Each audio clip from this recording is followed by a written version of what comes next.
I'll fix it later.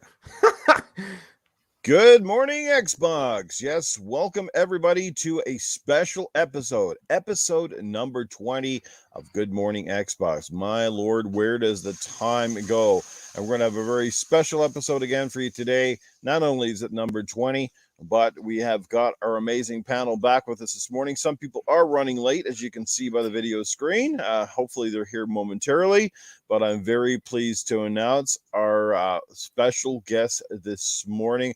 I'll get to her in just a minute. I think some of you may know who she is. She doesn't do as many on-camera appearances, but she is here, like I said, live on camera this morning.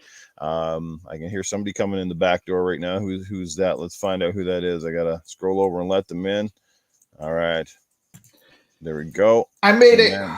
There we go. All right, we got almost everybody just waiting on Scrubs, but let's get this going and let's start out with our fantastic panel, including the man who is live from Cell Block 5, Mr. 2213 Eternal Shaddai. What's going on, Shaddai? Good morning, and not for nothing, but hey, happy 20th episode. More to go. And as you can see, yes, a little bit upgraded. I'm still on my cell, 3rd floor. Hey, but I still have the permission to still stream with you guys before I get into trouble again. So I have to talk a little bit low before I get caught. Well, we love the new wardrobe. It's fitting. Oh, thank you. Thank you. All right, moving on over to the side and then down to the bottom, we got the other lovely lady of our podcast this morning. She is our regular panel member. It's Coolcat Terri. All right, good morning, everybody. Hope you all is well. Hope you've had a great weekend so far, and yeah, we should have some good fun today. We will indeed. All right, he's not on camera, but I know he's in the house. It's the man who rolls in with a feisty attitude and great opinions. It's our buddy, Cerebral Paul. I don't know how feisty I'm going to be this morning. I barely woke up for the show, but yeah. Well, we're glad to hear. I was up early this morning, or late last night, depending on how you want to look at it. Let's see, the sun was almost coming up when I actually went to bed. So you had a nap. There you go. Yeah, basically, it's about Paul had a nap. There you go. Scrolling over to the far end, the man with the awesome Xbox swag. Got a new podcast on to go. He is officially one official episode in. By the way, great stuff, Axel. Princess Ella, so cute with the little puppet. That was great. I know, right? Yes. It is Axel 1324. Good morning, everybody. Thanks for the intro. And hey, thanks for the shout out to the podcast. I can't wait to get into these games. And yes, Princess Zelda was hilarious. I lost it. I don't know if you guys stuck all the way to the end, but when Doggy Dog started dancing, I lost it then too. No, Doggy Dog had a pretty swank hat on there too. He looked all dapper. He did. He was awesome. Yeah, no, that's pretty good. I like what you guys are doing there. Thank you. And while I said we're still waiting on Scrub, I think, to come in here, let's get to our very special guest. This lady, to me, is special in many ways because I share a little history with this lady.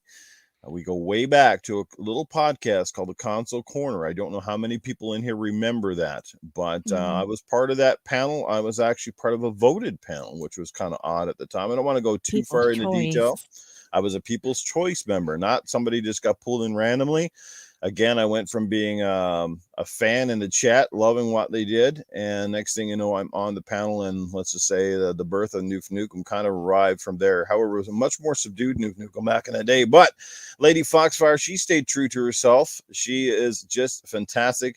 As I can, she was a big member of that podcast, the Console Corner. She had Foxy Deals and just had some great takes and views on the game industry. And she continues today. So glad to see you back, Lady Foxfire, from a little bit of a sabbatical you kind of took there for a while and kind of dropped off the radar a little bit, but you're back now and rejuvenating your channel, so to speak. And here you are doing sort of a tour, so to speak, of various podcasts. Yes. You've been a busy girl lately, so welcome. It is so good to have you here.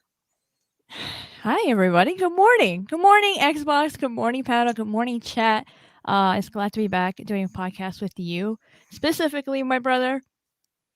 We had so many great memories, so many great laughs, so many great gaming moments when we used to actually do game nights and stuff as well. And I know that you still continue to do that, so that's really awesome. I'm super shy, so like a lot of that was, the other panel members that we were with that used to guide that along, Yeah, but I'm glad that they you're did. doing it. I'm sure it is a crazy party when you're doing it. I gotta join you guys one day, especially with all the new games coming out, Halo, Battlefield, um, and so on and so forth. Hmm. But yes, I'm happy to be here. I see a lot of great panel members you have here tonight. I've been checking out Terri's stream a lot, so that's really fun. Hmm. She's very, very hyper on there, so it's cool to see another female gamer doing her thing and rocking out as well. She has some good tunes in there. But yeah, I'm happy to be here. I can't wait to talk about these topics. And yeah, I've been on a little tour, so it's nice being back. I'm getting back into the swing of things. I'm doing Hmm. cam. I'm blushing as I speak. Well, it's I so good like to that have you getting back here. into the stream of things. You notice that? No, Yeah, Yeah. play there. Yeah, yeah. yeah. Just gonna play on words. And I just got to go out and say, like I said, shout out obviously to the old host of the console corner. I honestly really miss it. I had a soft spot in my heart for that podcast. I thought it was going to come back for a while, and it didn't materialize. But GKB, She Wolf, all this, a lot has changed since then. But Magic Yeah. Mike, those are some of our other co-hosts. Yeah, I Who still else talk did to them. Who else did I I start still with besides who you else was in guys? Who was else on that panel at the time? Was Vader Brutal. part of it? No, Brutal, right? Vader would Brutal do Knight, Vader would do guest appearances and stuff, but right? yeah, it was mostly She Wolf, you and I, GKB, and Mike a lot Right. of the time. Yes. Yes. Okay. Yeah, but well, I just wanted to say, like, I haven't seen a podcast out there yet that has basically been like that one. That was a very unique podcast, and I don't think a lot of people take it for granted. So if you've never seen Console Corner, it's worth it even just to go back and take a look at it sometime. No, Um, no, don't do that. no, We were shy back then. I feel like both of us were a little bit more tame back then. I mean, uh, even I have my moments, but I think I was a little bit more shy and soft spoken. that is perhaps, but I mean, it's just that, like, I'm talking about, like, the way that GKB and them set it up as Oh, like almost like a yeah, news yeah. panel podcast. Good memories. The way they had the set and then the consoles on the table and then the graphics and the stuff that they did, it was phenomenal. It was a great time, and yeah, but unfortunately, said that's no more. But lots of great podcasts out there have sprung up in the meantime. Yes. Still waiting on Scrub Nerds to come in, but we're going to get right into the show, guys. We got a few heavy topics, and I want to try to keep this one fairly on track. We're already kind of long into our intro this morning, but it is on me. But yeah, let's get going. And the first one we're going to talk about this morning is Ghost Recon Frontline. It's a new free-to-play game. It is creating a bit of a stir. I can say it's certainly creating more of a negative stir overall, because if you go to the Ubisoft unveiling of this particular title, the down likes are pretty heavy, and I'm just wondering why. I mean, because overall, I'm just going to say that I saw the trailer. I do think it looks like a really cool game. Does it seem like it's Ghost Recon? Perhaps not to me, but on its own, it looks like a pretty cool game. I guess my avenue on this, and I want to see how you feel about it, is like Ubisoft. I don't know, man. Like, they just seem like, I know they're listening, but it feels like our cries are falling on deaf ears with them. Outside of Far Cry, pardon the pun here, which kind of basically seems like Far Cry feels like the only franchise that hasn't been butchered with their sort of monetization of their franchises. They refuse to give us a Splinter Cell, it seems like, although Mm-hmm. most fans are asking for one and have been for years. Ghost Recon is a former shell of itself, in my opinion. Maybe you guys like the new direction they've gone, but I think it's been progressively going downhill, in my opinion. And so they're bringing this one back as a first-person shooter. It's going to be free to play. That tells you everything you need to know right there. They're trying to get on that whole battle royale front, and again, they're using these names to draw fans in. But is that what we want? Is this something that gets people excited? Are you a little bit disappointed with how Ubisoft has been treating their material? And let's start with the prison man himself. Let's get him in here. um, I don't know much about that Ghost Recon. The last Ghost Recon that I played was Wildlands. And when I heard about that they're trying to do it free to play, it was a little bit, for me, downside, on the downside, just because a lot of people is trying to do a lot of free to play. just because of the money grab that they could make with those characters, having the Splinter Cell, like Newf, like what you said, is like going through deaf ears.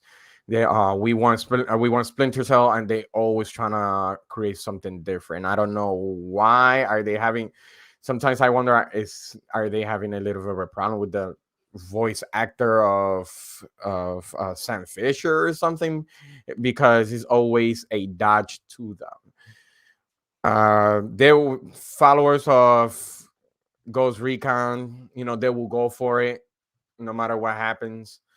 But for me, it's a no, just because you know favorite franchise and favorite franchise games trying to go for free to play, they will kill it. They will really kill it, just because, like I say, monetization. So for me is, I know I just want a Splinter Cell, just a plain simple Splinter Cell. And Far Cry 6, I know he's gonna be for later, is doing a pretty good job. So for me, it's just a downtrend for me. I'm not hyped for it. I'm really not. Well, great take. Should I put it this way? Like, they put out how many Assassin's Creed games in the last couple of years? We still haven't seen Splinter Cell. Not to mention a game that everybody's been waiting for, and we haven't heard very little on it yet. Still, Beyond Good and Evil 2.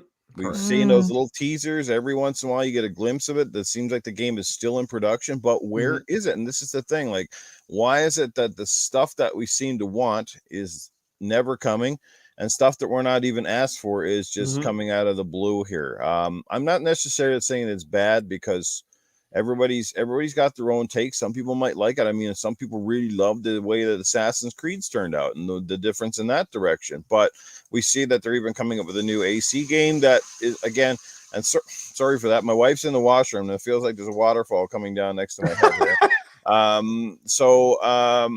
You know what I'm saying? So, like, I don't know, like, what they're a big publisher. This isn't a small team we're talking about. Can they not honor both sets of fans? Please, new fans, and still keep the older fans on board that want more traditional experiences. Like, those games are going to sell regardless of what they do. But you know what I'm saying?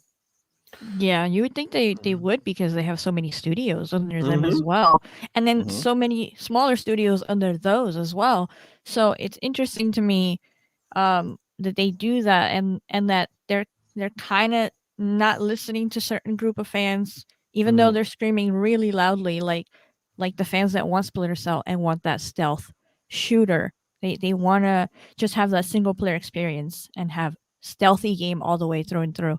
And I feel like they don't care about that right now. They just want to keep doing like these service games, these multiplayer games, these I'm gonna mix everything up with like a mixture of Division and Ghost Recon and Siege. And it's like, wait, you're at this point, I'm not sure what game I'm playing, because I believe this Ghost Recon is a first person shooter. That's right. Weren't they third person before? Yes. So now it looks like Siege with a Ghost Recon skin, and it could have been so nice. Like, in the way they started describing it before I saw the gameplay, I was like, this could be the next PUBG. This could be pretty cool. It could be even better than PUBG, because it's a AAA, right? It's not like a small indie coming up in the world. But then I saw the gameplay, and I was just like, okay, it looks like Rainbow Six with Ghost Recon mix. I don't know. It could be fun, but I'm not interested in Battle Royale anyway. So it threw me off. I was like, oh, not so hyped anymore. Great take on it. I mean, Axel shakes his head, because I think the original Ghost Recons were, I think, in first person. They were. Ghost Recon was very famous on the original Xbox. As a matter of fact, before Halo 2 came out, the multiplayer game to play was Ghost Recon on Xbox Live, and it was a first-person shooter. And it was all first-person shooter all the way up until last gen, the Xbox One generation. So yes, it was first-person. I played Ghost Recon Future Soldier on the Yep, 360, same. and that was third person. Third, Advanced Yep. Warfighter, Mhm. Advanced Advanced Warfighter was definitely third person. The Yeah. the GRA games are third person. Yeah. Sometime around the last decade or so, Ubisoft predominantly makes first-person games outside of Assassin's Creed. Yeah. That Me is true. personally, right? I'm happy that this game is coming out because why not? If there was going to be a game that they could put into a battle royale, it would be Ghost Recon. I mean, if Call of Duty can do it, why can't Ghost Recon do it? With all their cool gadgets and other whatnots. And I also love that it's first person shooter. Big thing. I used to love PUBG when it was first person only. And then when it went to third person, if you played on first person, you were at a bit of a disadvantage. You couldn't see around corners. You couldn't see slightly behind you. You couldn't rotate the camera without moving your person. If you were on first person, Sorry, I was under the impression that PUBG started as third person and went to first, or give you that Yes. option. Yeah, Yeah, it started but- with third, and then they added a server for first person only, and then they people liked it, so they like integrated that into the game. Yeah, the only one that was available for a while was first person on the Xbox beta, I believe, which is where I played. So that's why to me it was first person. And then when they added the third person, it was like I said, you were at a disadvantage. But thankfully, they put out first person only servers, so that was fun. I like first person battle royales, in my opinion, more than the third person battle royales because I feel that I can see more versus a third or a quarter of my screen being dedicated to my body. So I really like it. And, I read this report. I didn't read it. Sorry. I saw a report on YouTube that said 90% of all the money being made in the video game industry is made only by 30% of the games. So if we break that up into tens, that means 3 games are making all the money, 90% of the money, and 7 games are splitting 10%. So as much as we like traditional experiences, as much as we want things to go back to the way they were, it might not be feasible money-wise. Fortnite, Call of Duty, and FIFA. Now, wait a second. Yeah, that's what I would. That's what I would guess. Percentage-wise, that sounds like a big deal, but when you say you're talking about billions of dollars here, there's enough to go around, even with that breakdown, dude. Hey, okay, if there's $1 billion and I'm only making $1 million, I want to make 2. I want to make 100. But the point is, the percentages make it sound like these poor other guys are struggling. That ain't what's happening. Okay? 7 other guys. No, well, they're not struggling, dude. It's not about struggle. I don't know. Getting into the video game industry is pretty cutthroat. Dude, board members are going to look. They look at percentages. It's not. It's not about people not struggling. It's the fact that they're not going to do anything where they're going to make less than what they're now. But okay, but you when you talk about percentages of that kind of money, like I said, it's not. The percentages make it sound more dire than it is. Okay, that's why they like to focus. That's why they like to get you to focus on the percentage, because it makes it sound worse than it is. 93% of games flop. Okay, was also in that report. 93% of games flop. It's very, very cutthroat. Again, so the fact that Ubisoft right now has what do they consider a flop? Okay, and what do they consider a flop? Well, I'm not sure. They didn't go into that. There you go. I mean, I would find any questions into a report doesn't invalidate it. You're feeding off those percentages. I would say any game that doesn't break even's a flop, because if you're not making a profit, even if it's a slim profit, then it's a failure. Right. The whole point is making a profit. So if they're not making a profit, I understand that, but we don't know that's how the report considered it, because I contribute that stuff to the fact that our game industry right now needs to roll itself in a little bit. There's just too many games out there competing for your time and your money. I mean, it's proof, because if I go to my friends list, games that just came out, I'm talking 2 weeks ago, no even longer being played or talked about in the community, really good games that are forgotten literally 48 hours after coming out. Everybody's on to the next freaking game. It's almost embarrassing. It's like, well, no, like, cut it out. Just because they're not getting talked about doesn't mean they're not getting played. That's not quite true. Because like, we all do, most of us do many podcasts a week. After a while, there's only so much you can say. There's, yeah, but I think it's either good or it's not. I think the industry's heading for a crash at some point. with Well, it's a skyrocketing bubble. prices. Like everything else, it's a bubble. Well, And so you've got to know that at some point that bubble's going to burst, at least temporarily. I mean, that's just the way things or work. again, And all the stuff like small this. studios are going to quickly get swallowed up and gobbled by the big guys because they're You just mean going to just feel like standing every on their other own feet. entertainment industry out there? Right. It's no different than So, movies or well, TV or. But I'm just saying, I think Yeah. with the way that games are delivered, we already see a bit of a crash in the movie industry. COVID only helped that along because it funneled people Right. into the ecosystem of streaming and watching things through subscriptions as opposed to going to the Yep. theaters. And It so was they're already enjoying, getting bad. and so they're enjoying a bubble too, with all these new little, Netflix is cranking out its own stuff, Disney's cranking out its own stuff, Yeah, all these little HBO companies Max cranking blew out up their own stuff. Yeah. after Yeah, that. it's And we're seeing that with the game industry, where every publisher now wants to have their own service right. to compete, right? You also have to put in account. I mean, you want to talk about bubbles? We're in the bubble where we see a lot more of the hardcore gamers when it comes to Twitter and everything. But the hardcore gamer is the smaller population of gamers. Most of the majority of gamers are casual gamers, where they might only put in 3 hours in a whole week of gaming. So you're not going to see them, games getting a lot of success when majority of the gamers don't have time to play. Yeah. But Yeah, to the sure. topic, Axel says, that this kind of, to me, this isn't Ghost Recon at all. Ghost Recon isn't about battle royale, running around and shooting at each other quickly. That's not what Ghost Recon's about. No. That'd be like having a Splinter Cell, battle royale.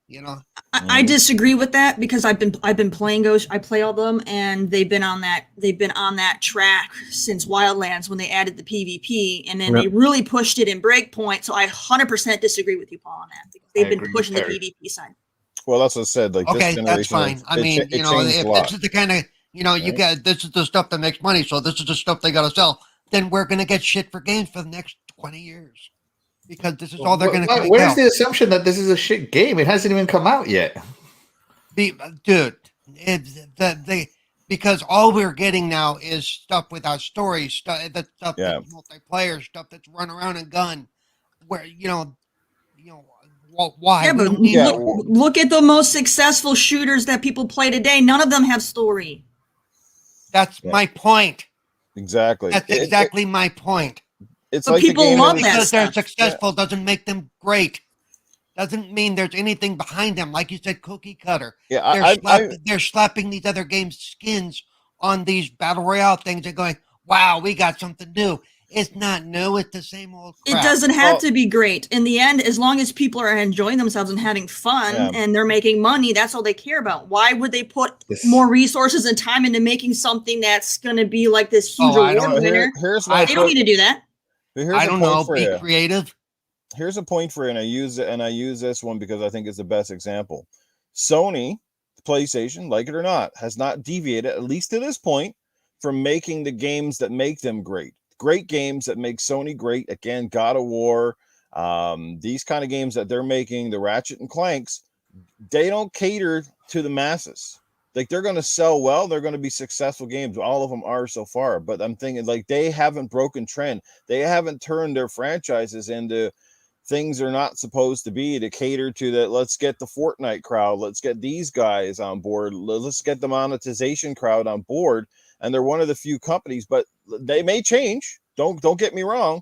But this is what I'm saying. You can still have your bread and butter and still cater to the other crowd without basically turning your beloved franchises into something that they used to not be. And I'm not saying you can't evolve and improve, right? Like Assassin's Creed has done it subtly, in some ways for the better, perhaps in some ways for the worse. My only problem with the Assassin's Creed is that they turned it all into open world stuff that's level based, whereas the older games were a little bit more like the old Sony story games. They were more story driven. Right. They were more linear action adventure. The new ones are more RPG. The fact that the latest Assassin's Creed don't even have this anymore. Prince of Persia died. Right? Also look at years ago. They brag, they'll brag about, how great the games are, but not majority of the people that own we'll just go for PlayStation 4. All right. What did they brag about? Like 100, they sold like 100 million units or some crap for the whole duration of the PlayStation 4. Yep. The new God of War. sold what, 10 million copies? That means 10% of all of the people that own a PS4 played that game. Yeah, Days Gone apparently sold well, but it's still considered a flop. Because So much so that they didn't get a sequel. Like she mentioned earlier, most of the people are gaming are casuals, so they're playing like Yes, sports games, and they're so they're playing Call gonna of play Duty. Call of Duty. They're gonna play Exactly. Call of Duty. They don't have time Yep. for story. They might be able to put 3 hours in the entire week, so they're gonna throw on a quick, PvP match, get their 1 hour in for the day, and that's it. They don't have time for story. Okay, then just be aware that that may be all we get at some point. Then gaming, then who cares? Because it's all going to be the same anyway. So our game industry is Gamers are now more into these relegated shorter to like experiences. our gaming industry has gone from basically being revered to being basically a bargain basement budget like B A movie patch. experience. A small patch. It's the B movie experience. When you make a product, you gear towards the majority of your base, and if the majority of your base can only put 3 hours in a weekend, why are you're not gonna focus on the small niche that wants everything else? Because they're not a factor in your formula. Because like we were talking, there's a bubble. There's only so many battle royales that the marketplace can make room for. Exactly. And I agree with that, which is why they'll come out with something new that's going to, have a short attention span. Yeah, everybody's we into a lot instant gratification. Oh, sorry. Go ahead, Fox. Not everybody. Everybody is into these shorter experiences nowadays. Even, I know we don't really talk too much, but even the head of Sony said that they're going to focus on shorter experiences. That is what they want. Because that's what they see everybody using. And, who better to tell you that they're going to focus on shorter experiences other than Sony, because they can see how long people keep that PlayStation on. Mm-hmm. So I think this is a good move. I personally am looking forward to Ghost Recon. And I think Ubisoft is doing what they need to do to survive. Mm-hmm. And that's survive. All they're doing is making. Quick, I'm sorry. All they're doing is being greedy, dude. Real quick, let me acknowledge a super chat that's kind of gone past me here. Our good friend Doggy Dog came in early this morning with a super chat, and he said, "Congratulations on the 20th episode. You guys are all awesome." Well, thank you, Doggy Dog. You're pretty damn awesome yourself, bro. Thanks for that super chat, the love and support that you've shown us since you came to this community, and that is paying off in spades as you are now a panel member of various podcasts and making lots of guest appearances. So congratulations to Doggy Dog, and a big thank you to support to everybody that's here this morning that gets up early or who's woken up early, especially to watch this podcast or is checking us out now, like Mr. Tushy Gabens in the house, Doom Reaper, Nix, what's going on? The Jenna, Dizzy Delta, Gone Mad, Happy Cloud Gamer, Mario 187, what's going on? Who else we got? Triple Cup Chuck is in the house. Triple Cup, Good to see you here, brother. Great guy right there. We're going way back a few years. Who else we got going on up in here? We got Ray Kazumi. What's going on? We got Eric the Red, HTK 360, a brother from the Next Level Podcast. What's going on, brother? How are you doing? And who else we got going on? Awesome gamers. Great people in here this morning. Thank you so much for being here. Anyway, back to the conversation at hand. Sorry to cut you guys off. Just wanted to get that out of the way. Go ahead, whoever's over time. And welcome. Scrub Nurse is with us. Yay, Scrubs. You made it. Yeah. I kind of want to get us a little bit back on town because we've gone away on a tangent. Yeah, we're definitely off the topic. I want to go back to Ubisoft real quick because I didn't get to put my 2 cents in on Ubisoft. Everybody, all right. So when it comes to the new Ghost Recon, first off, Ghost Recon for the longest time now, whether we like it or not, has been more of an expansive brand, much like Xbox. Xbox isn't just focused on console. They're an expansive brand. We all agree on that. Ghost Recon has gone in that same vein of being an expansive brand. It's just not, that linear shooter like it used to be. Now it's all over the map, just like how Tom Clancy gets slapped on everything under the flipping sun. Yeah. It's an expansive brand now. And Ubisoft said that they wanted to start putting more focus on some free-to-play games because it's not because they're not listening to people. It's because they aren't listening to people. How many times do we see? How many times, Paul? How many times do we see people complaining about games getting too expensive, or they don't have time to play games with story, or this and that and the other thing? So what do? They make a very quick slap together PvP experience for those that don't have time for story, and it's free. So now people who don't want to drop $60, $70 on a game can just go ahead and install it, play it, like it, hate it, whatever, and be done with it. So they are listening to people. Just because we don't like what they're hearing is not, can't blame them when the loudest voice is what they're going to listen to. And the loudest voice says we want PvP and we don't want to pay money. All right. Oh, okay. So that's what we're getting. See, don't. Like I said, don't conclude. Free to play with ain't going to cost you nothing. Because what games are making? It doesn't have to cost you nothing. If you choose, microtransactions are 100% optional. But don't act like 100% optional. Don't act like they're doing it. I have played plenty of these games, and guess what, Paul? I have not bought a single microtransaction on these games. Don't act like. Don't act like. No, I will act like it because I have played plenty, and I don't spend money on the microtransactions. So just because some people choose to, I'm not going to go put everybody in a box and say everyone's they know people want free to play, and they're gonna. Yeah, you said they're doing stuff to survive, and they're not gonna. You can go and get 100% story experience like God of War, and they can slap microtransactions in that too. So I don't know what your point is really going to be because they can profit off of anything that they want to profit off of. It's not that complicated to put a microtransaction in a story game, so you get a fun little skin for your weapon. It's easier to profit. Look at Spider-Man. Spider-Man, all he wanted to do was slap as many costumes as they can. It's easier to profit off the crap they're turning out because they don't have to have script writers. You can profit off of anything. They don't have to have script writers. You can profit off of anything. You can profit off of anything. Oh, come on. If a person can go and sell dirty bath water, you can't argue me that they can't profit off of anything. Get out of here with that. All right, you can literally profit off of anything. No. The point is, you're talking like they're doing some kind of altruistic. People want free to play. They're doing what the people want. They're doing what's going to make them money. They're doing what they can crank little microtransactions out of. If they weren't doing that, they couldn't survive. They wouldn't be making the millions of dollars. They wouldn't be one of the 3 out of 10 that are making billions of dollars. Let me ask you this, Paul. Let me ask you this: do you at Ubisoft, who's making all the calls there? Is it actually the people that produce the games, or is the shit getting happen in the boardroom? Because it doesn't sound like it's a studio decision half the time. No, it's the boardroom. It's a money thing. They want the least investment for the most profit. Ubisoft on more than one occasion has bent the knee every time there's an outcry from people whining about one thing or another. So Ubisoft may have the board members saying to go one way, but the moment the fans start crying, they have bent their knee so many times already. Whether it's them, they have Assassin's Creed. I think it was Odyssey or whatever. They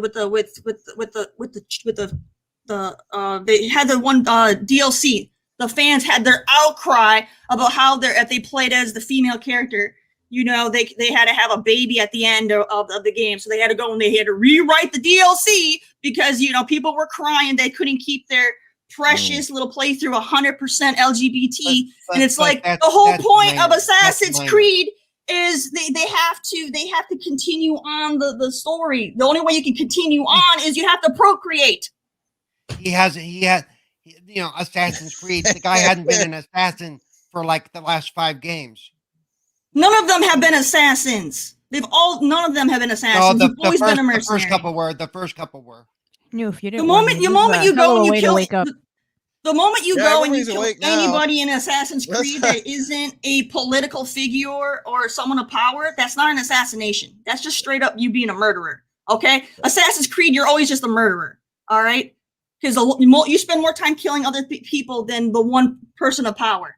Scrub, Axel, who wants to jump in here and give your 2 cents here? Like I said, I don't want this topic to go too far. This could be the only topic we talk about at the rate we're going this morning. This is the first topic, everybody. I'd be okay with that. But I love it. Great debate. Yes, agreed. They both, actually, a few of the guys, they've all made great points. I mean, I can see both sides to it, but at the end of the day, Ubisoft is becoming for the most part, games as a service, just like Microsoft to a certain extent. Yep. I'll jump in because games as a service typically makes money throughout the whole time your service. So to me, this is going into the free to play model, which you can monetize in the beginning through the game process and then to the end. When I think of Ghost Recon, yes, I do think of your 4-man team or your single player and you controlling 3 bots doing missions and secretive stuff.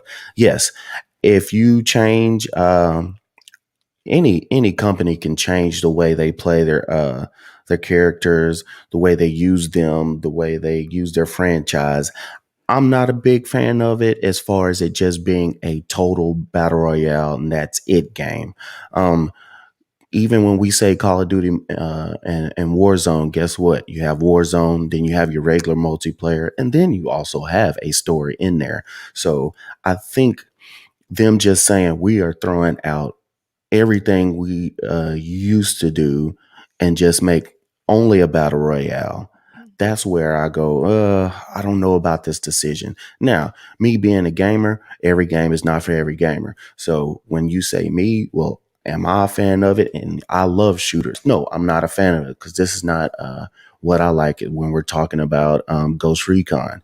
Yes, they have a tendency now with Tom Clancy, movies, games, everything. They're putting it on everything. What was it, Amazon or that Netflix movie that he just did that was based off a Tom Clancy character with Michael B. Jordan? The movie was horrible. It was not a good movie, but hey, made more money for this under Tom Clancy franchise. So you have hits and misses. I'm one of them that there is a fad in gaming, just like everything went to open world. For every game had to go to open world. All of a sudden everything's open world. Now it seems like everything has to be battle royale. Yes, you can oversaturate the market. Yes, you can jump in to make some money off of it. I think right now, where they might be a little bit too late to the party. That's what I'm thinking. There's so many ways to have these games and to have it, but when battle royale, just you can name off almost 10 battle royale games right now, and now you're throwing in another one. Will people buy it? Possibly. Will people play it? Possibly. We just don't know yet.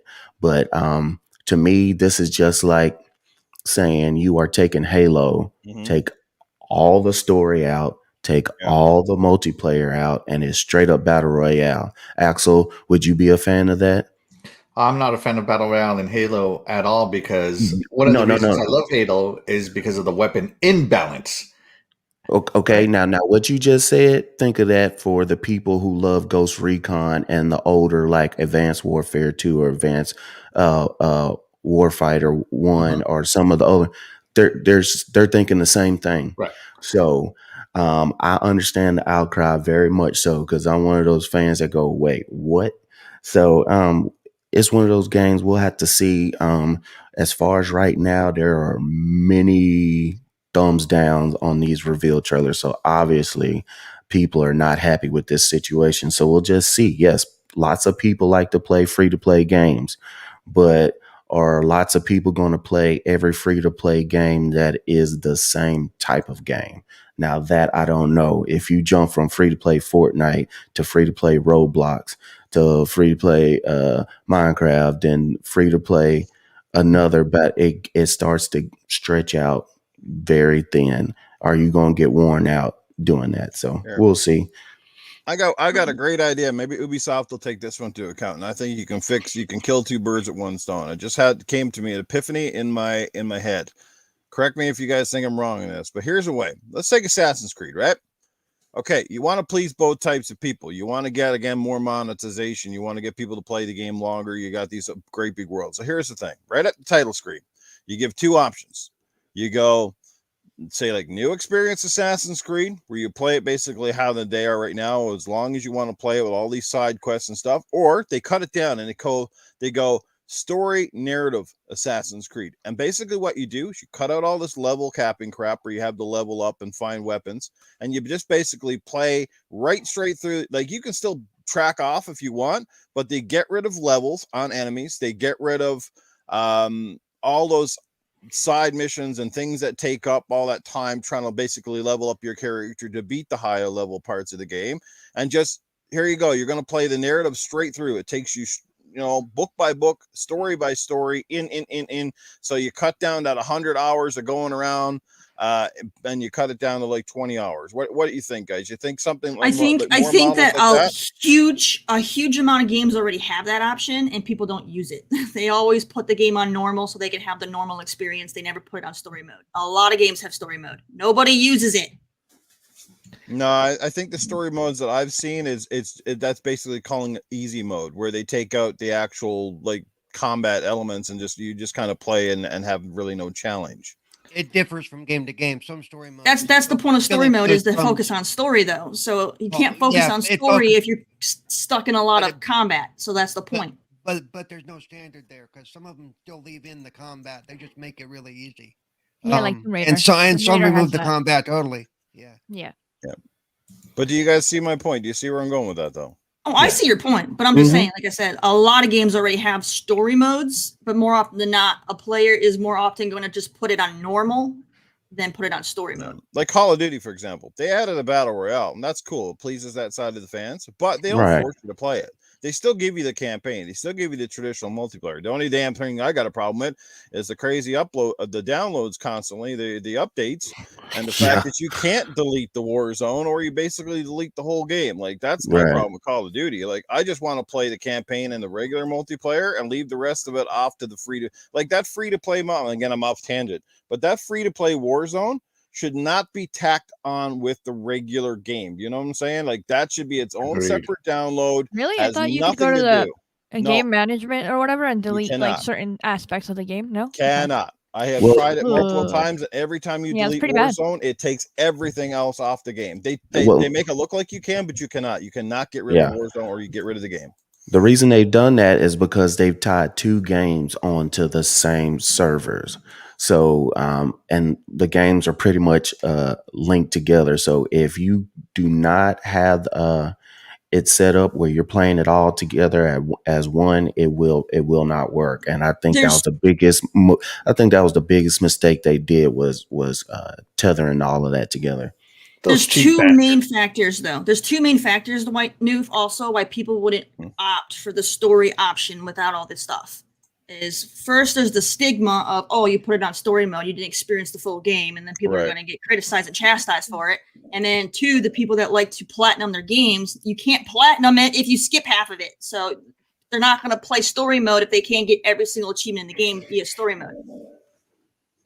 But again, that those fans will just play they'll just play it the regular way, and they'll get whatever they want, and you'll still keep a lot of other fans like me happy, because I can play the game that I want to play it the way I want to play it, and not feel like I got to do 40 extra hours of missions to basically get there. Because can you play an Assassin's Creed and beat it without leveling up your character? That's the question. Can you go from start to finish unless like you're some amazing player? You can beat high level. You level up as you're doing your fighting, and it doesn't take very long to level up. And there have been plenty of people that have beaten Assassin's Creed in 10 hours or less. So you can definitely do it. It's just most people get easily distracted in Assassin's Creed. And that's the whole point. Yeah, to keep you on there and keep you playing. Yes. But if you want to just do missions and fly through it, you definitely can do that. Just don't crank it up on, high difficulty setting, and you can flip through those fights very easily because they're not that complicated. People in the chat usually when you play Assassin's usually when you play Assassin's Creed, what are you doing? It's usually you versus at least like 10 plus dudes at once, and you take them out no problem. Combat is not complicated in that game unless you make it complicated. Hey, our good friend Timidos in the chat. What's going on, Timidos? Good to see you, man. It's been a long time. Yeah, it's night over there for him. Great chat. So I'm putting out some fire comments here this morning too. I love it. Great take, everybody. Just hasn't had a chance to talk yet. Go ahead. Whoever hasn't had a chance to jump in on this, go by all means, because I've kind of lost track of who we've been because we've kind of been flipping in and out here. Well, I'm the one who set off the flame, so I went ahead and talked. Just to point out, I understand everybody's point that I see some video games as art, right? And a part of that art is getting to experience a narrative and a story, and that's the way it should. A video game becomes art, in my opinion. However, I also see video games and the other portion of it, the newer video games, as entertainment, the shorter experiences. The quick, swift satisfaction of either winning or losing, whichever way you want to see it. And I don't see too much bad with Ghost Recon going battle royale. I think Ubisoft is just gaming as a service every franchise they have until one sticks. Because all they need is to find one that will stick. That's exactly what they're doing. Everything else that they have to go with for the rest of existence. It's also when they're focusing on certain games that are the single player experience that takes them, 6+ years to make. They need something that they can just churn out really, really fast to get so that they still have that revenue coming in while people are waiting for the other games. Yeah, yearly revenue is not the same as weekly revenue, if you will.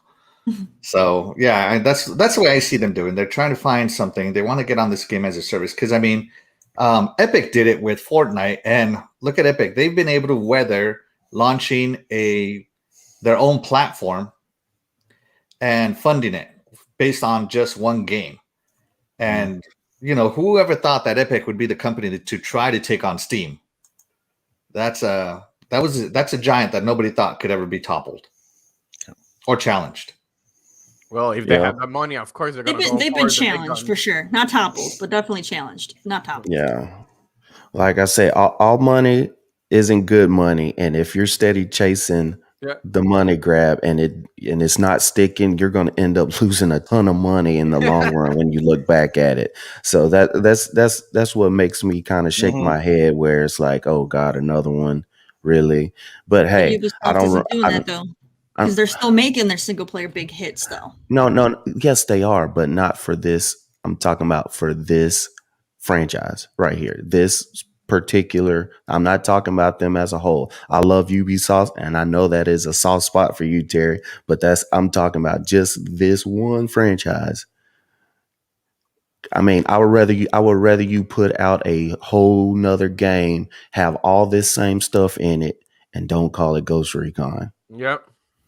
I'm with you. Well, Nick says a point in the chat, and we all get it. If you want free to play to go away, don't spend money on anything. That will trump any complaint about the issue. Look, that's a great point. The problem is we are the hardcore, the people that make up this panel, and most of the people that I know do not make up the majority of the industry that pushes free to play. And that's why it's not going away. And this is kind of the point. It's not about Ubisoft directly. It's almost more of a point of the industry. It's like they can still make money. They can still have successful franchises, but they don't have to turn every single one of them into a monetization product. They have the resources, the talent, and the studios to make diverse games. You can say what you like about Microsoft making the games as a service with Game Pass.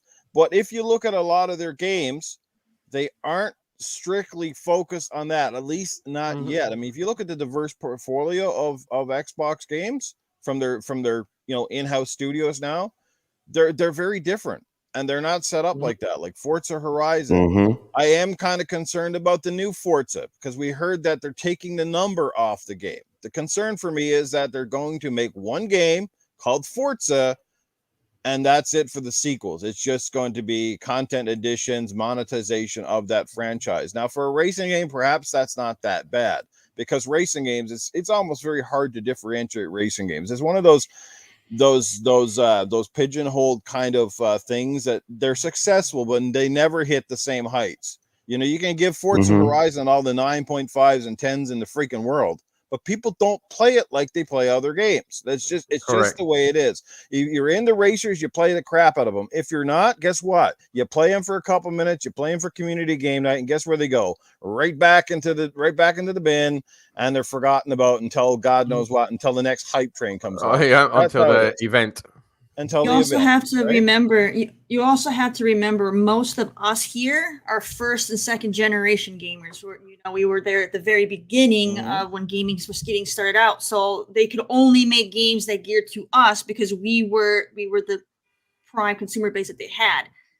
Now we have, we're now, ancient, and we have all the new generation of gamers that, they're the ones that like the PvP stuff. Trying to call it so they're the ones that are going to be getting the main focus of these companies because this is what they want. There's more of them than there are us. All right. So, we're not the prime. We're not the prime ones they're looking at anymore. And there's no way they can please everyone because us older gamers, we like things a certain way. And the newer gamers, which were severely outnumbered by, they like things another way. Yep. And they can never make both of us happy. So once they do one for one side, the other's always going to complain about it, and that's the way it is. So either you like it and you play it, or you don't like it and you ignore it. Like me, I'm not mad that they're making Halo or making Battlefield or COD. I just don't play them. Yeah. I'm not going to sit there and bash them for making those games. It's a shame. Like, it is such a shame. Hey, but she likes Far Cry. That's what she likes. I'm just saying, people are over here bashing these games for being made, and I'm like, then just don't play it if it's not your thing. Why bash it? I'm not bashing these other games I have no interest in. Yeah, and there's going to be plenty of people that want to play out there. I mean, Newf was mentioning it earlier. There's so many games. Well, eventually you'll find something for you. You don't have to buy the latest and greatest. You don't have to buy Battle Royale. You don't have to buy big worlds with RPG stuff.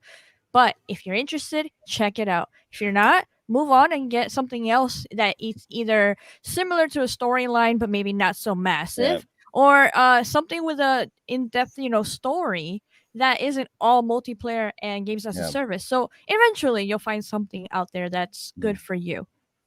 Like, it is tricky, because here's a perfect point, right? And this is the funny thing. It is tricky because when Crystal Dynamics went ahead and made the Avengers game, they thought it was going to be lightning in a bottle. Like they thought they had a bona fide hit, right? How can you mess up at a franchise like the Avengers? Well, guess what happened? Easy. There's millions of copies that are sitting there, and why? Because they chose monetization of the game as opposed to making the game great. Some things make sense and some things don't. And when it comes to Avengers, I wanted a story. I wanted a deep storyline. I wanted co-op. That's what I wanted. But it didn't appeal to me. I even started the game and I kind of got bored a little bit. But I mean, I'm still going to push through and check it out because I know there's some missions that you could play with friends. And I want to do that. But they didn't do it right. And that's the big mistake. Yeah. Some games don't hit right. Some games you don't find the right formula to ship it to the gamers properly. Yep. Yeah. Isn't that how Forza 7 got screwed Motorsports from all the monetization by doing it incorrectly, especially to certain games that is not supposed to meant to be like that. All right. Final thoughts, and I guess my last question to everybody, because everybody said some great points. If you didn't have a chance to articulate, please do it now, because I want to end this topic and bring Coolcat in for the Indie Spotlight. But I guess the last question I posed to everybody else, and back sort of on track. Ghost Recon, Frontline. Anybody here plan to play it? No. I love Ubisoft. No. I love Ubisoft, but like I said, I'm not into PvP. I'm not into PvP stuff, so. They can make it. They can make it. People are going to play it. It's just not my thing. And it will be popular. I can almost guarantee it, because again, they're going to capitalize on that. They're going to capitalize on that. The whole VR, which is still hot right now. I know people that want to play it, and I know people that even if they don't admit they want to play it, I will see them play it. It's going to happen, because I know a lot of people do that. That'll just love them. A lot of gamers love to say, "Oh, that's trash. I'm not going to play it," and then it comes out, and then they play it. So they like to announce that, but they still haven't even released Skulls and Bones. So we still, where is that? If it was on Game Pass for the subscription I already paid for, I'd try it out, but I still don't think. Cerebral Paul, you lining up for that one?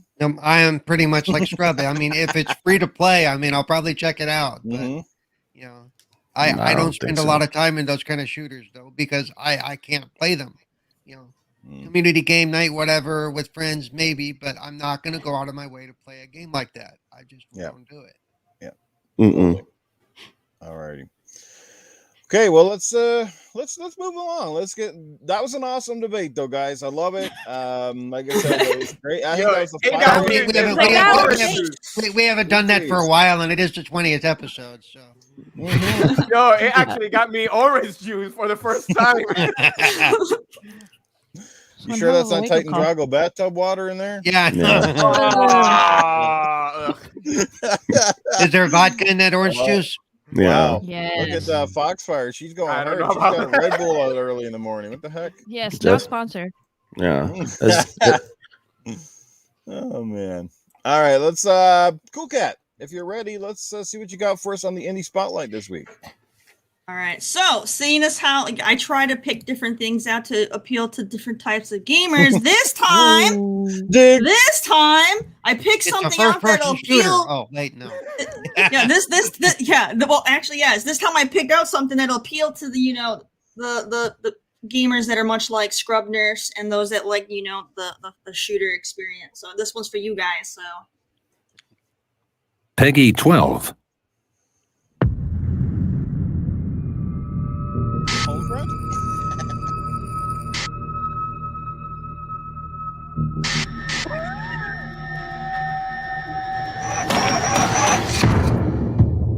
Avalanche.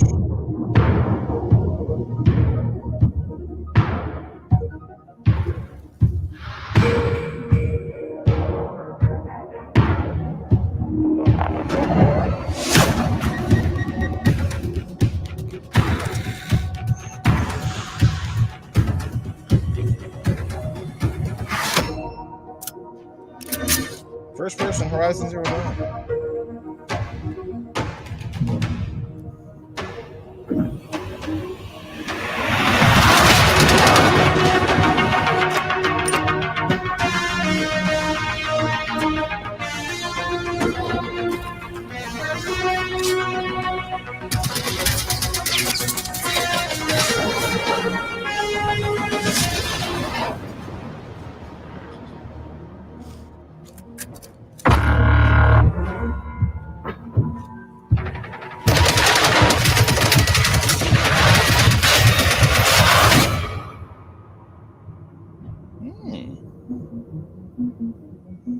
all right. So Generation Zero, you guys. So this game is amazing. You get to do up to 4-player co-op. So you and your buddies go out there, and basically the premise of the game is it takes place during 1989 in Sweden. You and your buddies went out on vacation. You went on a holiday. You come back home to your little island area where you guys live, and all the people are gone. Only people you're finding are dead. Are dead. Anybody living is gone. It's deserted, and your home is now invaded by all these machines, and so you're trying to survive while trying to figure out what the heck happened. So it is fantastic. It's made by Avalanche, so you're trying to recognize these guys making games like Just Cause, Second Extinction, things like that.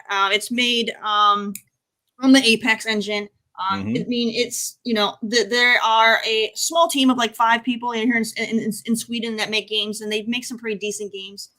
Damn straight. So definitely check it out. It's on PC, PlayStation, Xbox. It's absolutely fantastic. It is a lot of fun. I can't stress that enough. It used to be a game for gold on Xbox. So if you're someone like me who tends to always claim your gold games and never play them, you might have it. So go check your library and see if you already have it. But otherwise, yeah, definitely check it out. Highly, highly recommend it. My buddy was like, yo, we should just give it a try. So we went ahead and we tried it, and we've gotten super into it. It's a lot of fun. Lots of different varieties of machines that come after you, and different tactics to take out different ones. Between some of them, EMP, some of them use gas against you, so you have to put a gas mask on. Different tactics. It's a lot of fun. Definitely play it. It's definitely one of those hidden gems that was definitely missed. So, Generation Zero, everybody, go play it. It's good. How are the mechanics in that one? Just curious, because Avalanche is not generally known for first-person stuff. They've had a lot of third-person action adventure style games. They've come a long way, because if you remember, the most recent one that they did is Second Extinction, which is first person, and that one had pretty good gun mechanics on that one. I mean, so it's pretty darn good. I mean, I would say comparatively to like where they got their start, doing like Just Cause, which we know is kind of a super buggy mess. It's definitely nothing like that. They've come a long way as a small studio, and it is good. I mean, it's not going to be, high quality graphics or anything like that like you would get from like a AAA studio. I mean, it's only 5 dudes, but for what they put together, it's quite impressive, and it's a lot of good fun. One of the best games that Avalanche made, a very few people experience. Mad Max, unbelievable game. The game does default. The audio in Swedish, so you'll have to make sure, for those of you that don't want to do that, you do have the option to go into settings and change it over to English.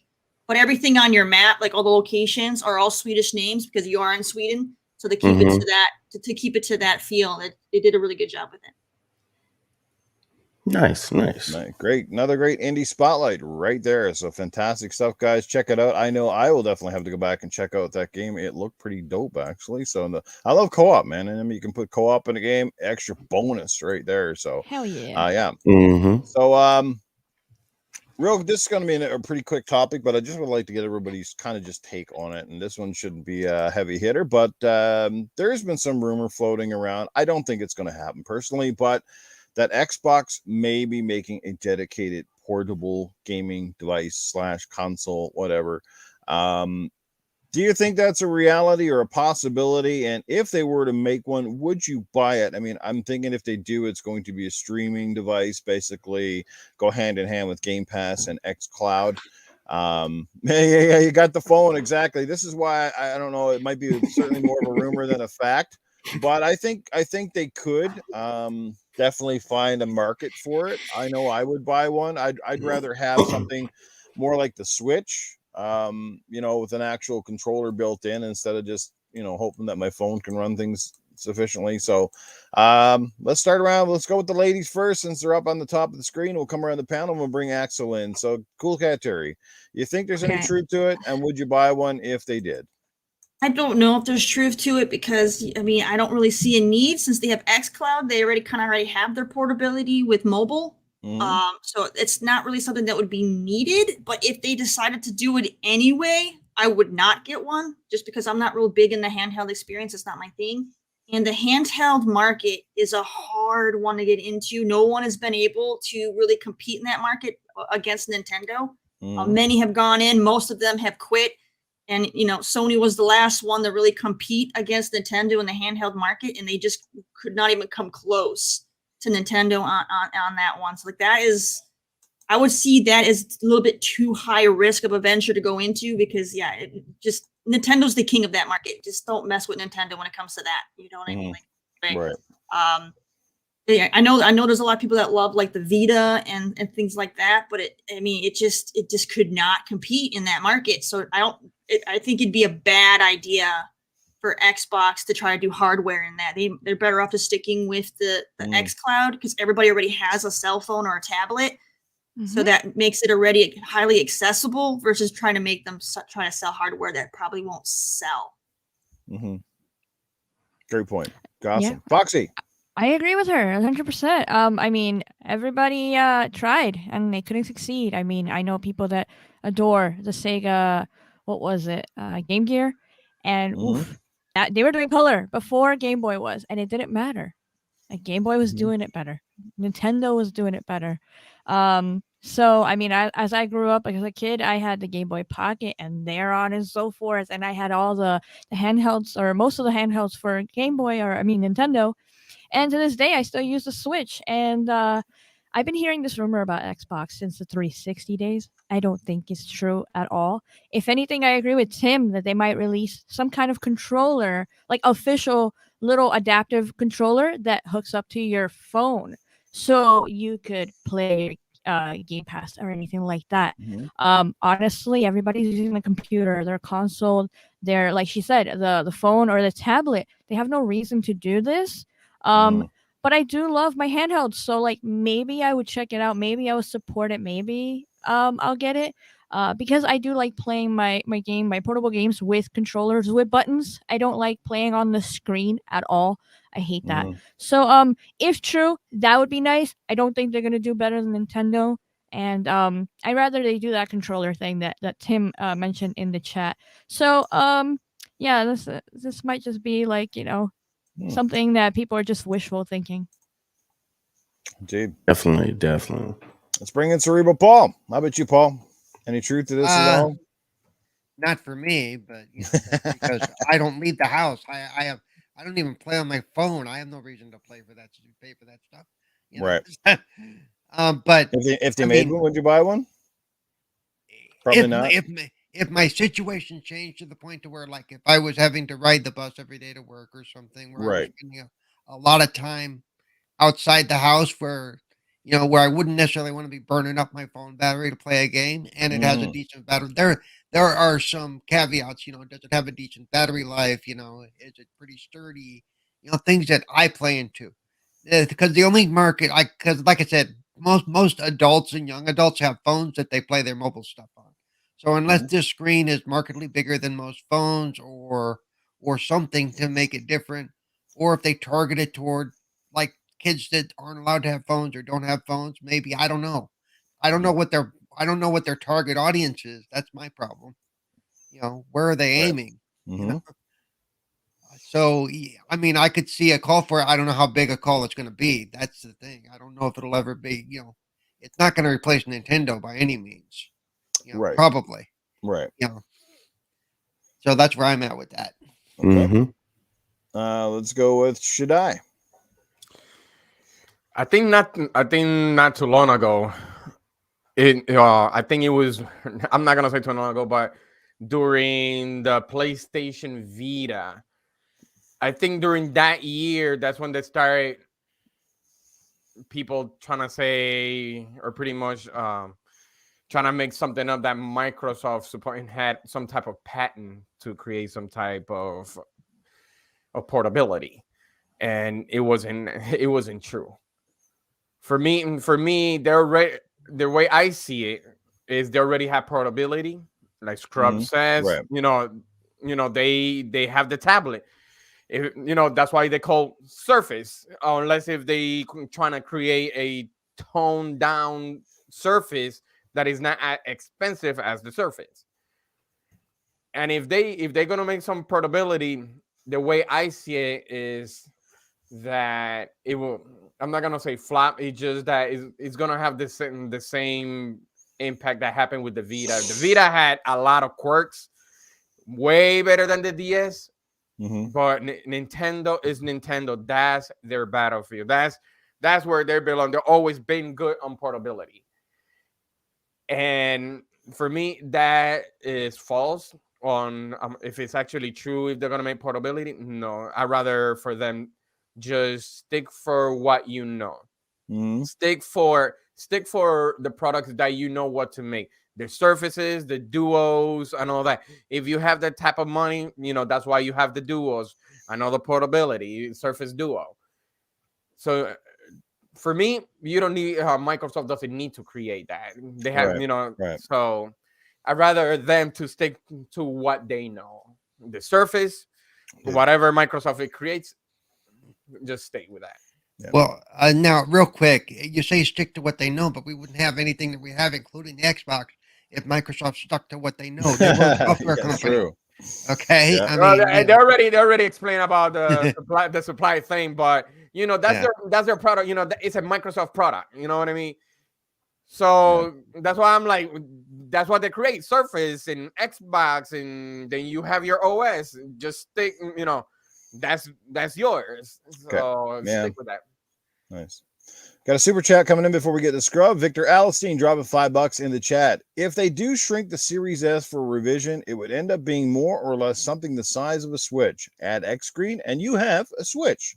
Great point, Victor Alistine. Thanks for the super chat, and thanks for stopping by the show this morning. Our 20th episode, guys, featuring Lady Foxfire. Scrub, how about yourself, man? Any truth do you think to the rumor, and would you buy one if so? If they had one for me to buy, would I buy it? No. I think I know the last portable I had was the original Game Boy with no light in it, with the green screen, and you had to have a flashlight when you played in the back of the car or under the sheets. So yeah, I'm aging myself, so whatever. But I think Xbox is telling us that they don't need a portable. We got cell phones. They just came out with the Duo. When they have the Windows 11 commercial, what do you see in the background when it starts? Master Chief. You got Steam Deck coming out. And they already said you can set it up where you can put Windows on it, and guess what you can add? xCloud. Yeah, xCloud is everywhere. They wouldn't be pushing xCloud so much and then go right back around and spend all that money to put a handheld in, when they've been pushing use your laptop, use your tablet, use your phone, use whatever device you can use, and you can play anywhere. That's a good marketing tool. Stick with it, because guess what? People don't have to buy extra hardware.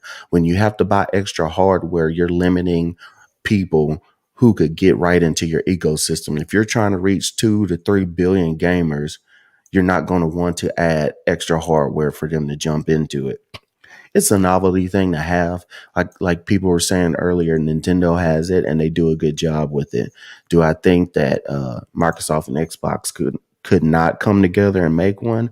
No, I don't. I don't think it'd be any problem for them to do it. But I don't think as a business standard, why go into all the money for R&D, all this extra money to try out something that you don't know will work that well.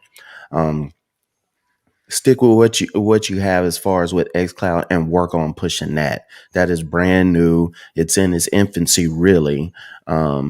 Get more out about getting servers out, getting the carriers to get their 5G and their Wi-Fi stronger. I'd be using my money to push that more than to actually make more hardware. So that's what I have.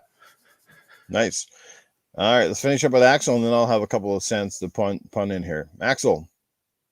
He's got the Kishi Razor, is it? Or Razor Kishi? Yeah. There you go. Onto his big old phone. Almost looks the size of a Switch.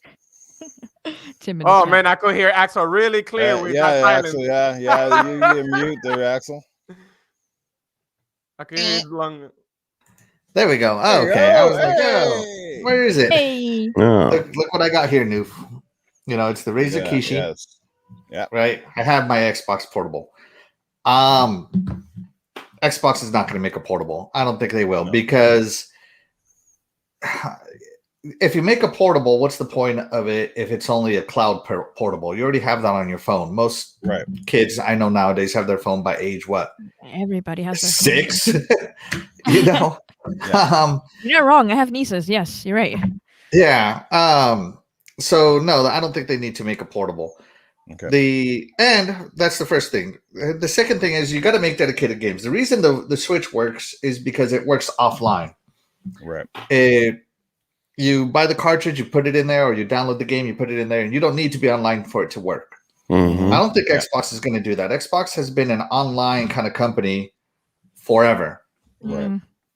And selling games individually also doesn't go what they're all in on, which is Game Pass. They don't really want to sell you games anymore. They want you to subscribe to Game Pass. Right.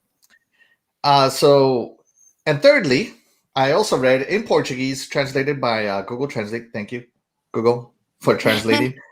that Brazil has such a high demand for xCloud that it overloaded their servers. They are waiting to sign in Brazil. It is a huge boost over there. They're gonna obviously work on their server farm, on their server databases over there. Yeah, sorry, I call them server farms. They used to be called server farms back in the early days of the internet. So yeah, once again, aging myself too.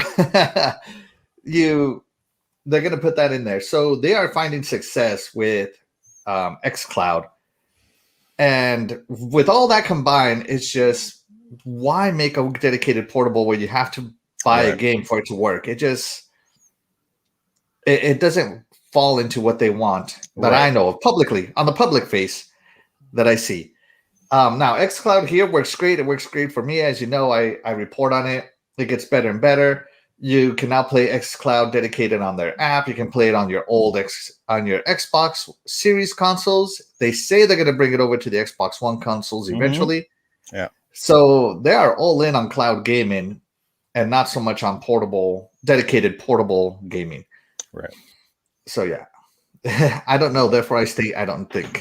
Yes. Yes, Scrumners. Okay. Right.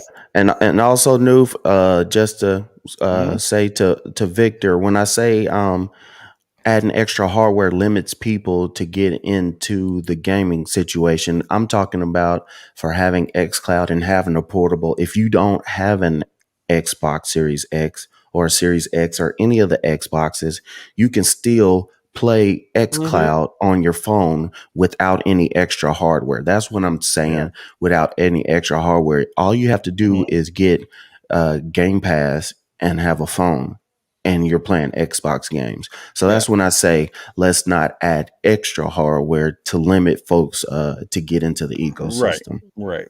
And that's why that's perfectly why I don't think it would exist. Simply basically what you said. Because you'd be requiring people to invest in another piece of equipment that it's hard to justify at this point. Right. Agreed. When I was and I said this before, when I was in Mexico for my grandmother's funeral, all my cousin's kids, my cousin's kids, Mm-hmm. I asked them if they had any gaming consoles, and there had to have been 100 of them that I asked, and none of them had any. 0. Kids. Oh my god. My cousin's kids, Right. you're looking at 3 generations, Foxy. Man. And we're Latino, we have lots of big families. Yo sé. Yeah, but they were all playing on their phone. They were all playing GTA, ironically, on their phone. Yeah, everybody plays on the phone. I think yeah, that's why so- Microsoft is like pushing really hard on the xCloud and the Game Pass because everybody has a phone. And most right. people have tablets. Not everybody, but it'd be crazy for them to be like, oh, okay, Yeah. now we're also going to throw this handheld at you. People are just going to be like, why? I'm already playing that On the on my phone. Yeah. Yeah, it's crazy. Mhm. Exactly. But hey, who knows? If they Well- was first dumb, Well, you know crazy what? You got to reason, understand it's interesting. something. If you put them together, I get extra power. Yeah. Is that like a Sony thing? Now you're Listen, power. I'll make it like this. I don't think there's one in the works. And technically, because of Microsoft's situation, I don't think they should want one. Like I said, money well Right. spent in other areas, right? Right. But if they made Mhm. one, I probably would, just because I'd be interested to see what they do with it, and I think they do a really well one. Here's the other thing why it could potentially work if they were to make one. Because, hey, look at this the Steam Deck right now, Yeah. right? Everybody's clamoring to get one. They're sold Fair out point. of pre-orders. Did it stop them from coming into the market? And that's that's going to be a streaming platform. It has no disc-based system or cartridge-based system. It's simply going to be streaming and Steam store, digitally yeah. based stuff. Exactly, the Steam store.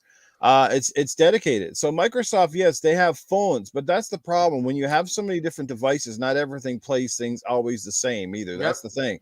That's why people want the Series X, is it not? Because you want the best experience. Otherwise, why even bother to buy one? Because you know that with the Series X power and the delivery, it's still going to be able to play a lot of those games perhaps better than what they're going to play natively. Now, Nintendo was the anomaly here. We always say Nintendo owns the domain.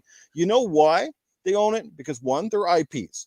People know if you want to play those games, you ain't going to play them on a phone. You're not playing them anywhere else. You're playing them strictly on the Switch. So they've They kept already tried content that too. natively to that device. But second of all, Nintendo supports their devices. They go all in. They put let's put it the Switch. It's not just the software that is sold to Switch because it's phenomenal, but the fact that it was portable. I only bought a Switch. I had zero interest in Switch if it had been a set-top console. But because they said we are going to make it a hybrid where you can connect it to your TV and treat it as a console, or you can take it on the go, and you basically got Nintendo's portable business. And that's something, yes, they have done well for years. They've owned the market.